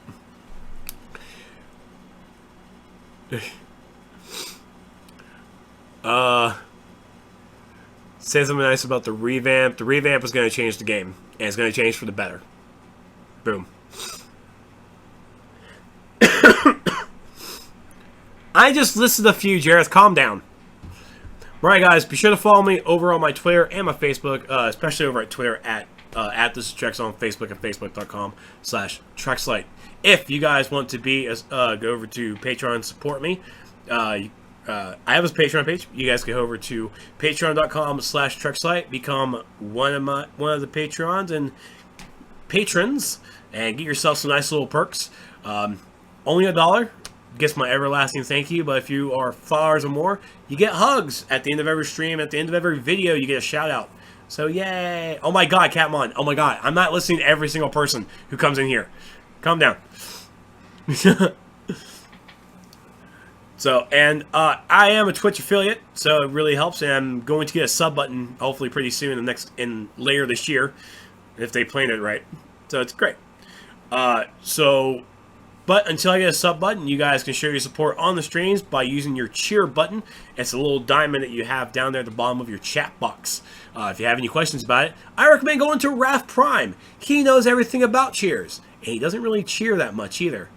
I'm on to you, sir. I'm on to you. All right, JM. Last question. How do you fix a link dead character? My game crashed and don't let me log in with a different tune. And I log in with a different tune. So, JM, you have to... you people. So, JM, if you're a link dead, do not log into the game for 10 minutes. You need to actually close the game completely and just leave it alone for 10 minutes. Make it about an extra. If you feel froggy and you want to wait a little bit, go into 15 just to make sure. But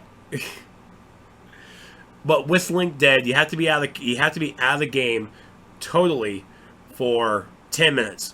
And after 10 minutes, the server actually boots you, and you'll be able to log back in.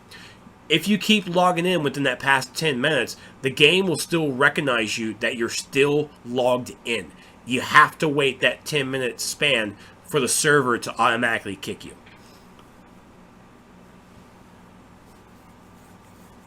Play Paladins or Smite. Jeez, Arwen, that's my line. But I want to thank you guys so much for tuning in tonight, and I hope I didn't ruin too many feelings or whatever I do.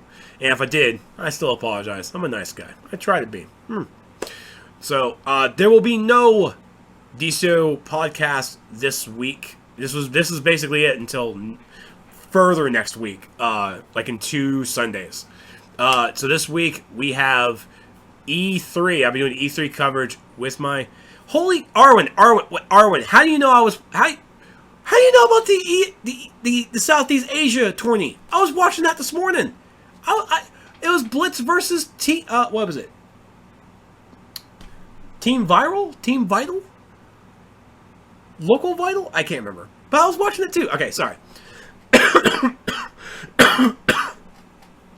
So, I actually coughed. So I got E3 coverage happening all weekend long. So when you can watch the conferences here with me, and then I'll be joined with some friends, and we're gonna actually discuss, give some highlights, our favorites, our worst, all about it.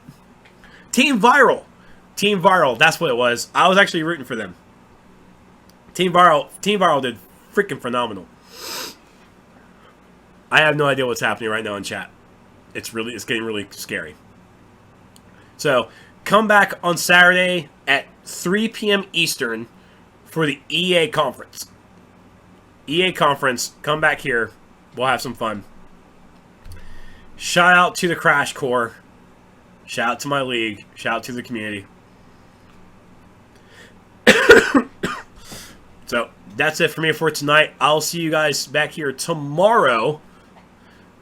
Tomorrow for Ask DCUO. If there's no Ask DCUO, then I'm going to be over at twitch.tv/SeanCastic for some more D&D. I hope we're doing D&D tomorrow.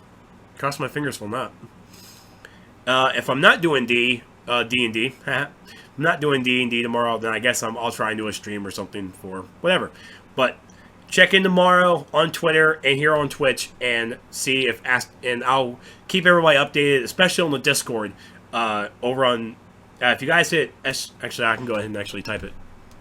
If you guys don't know what Ask DCUO is, I definitely recommend coming here. Nope, I messed that up. There.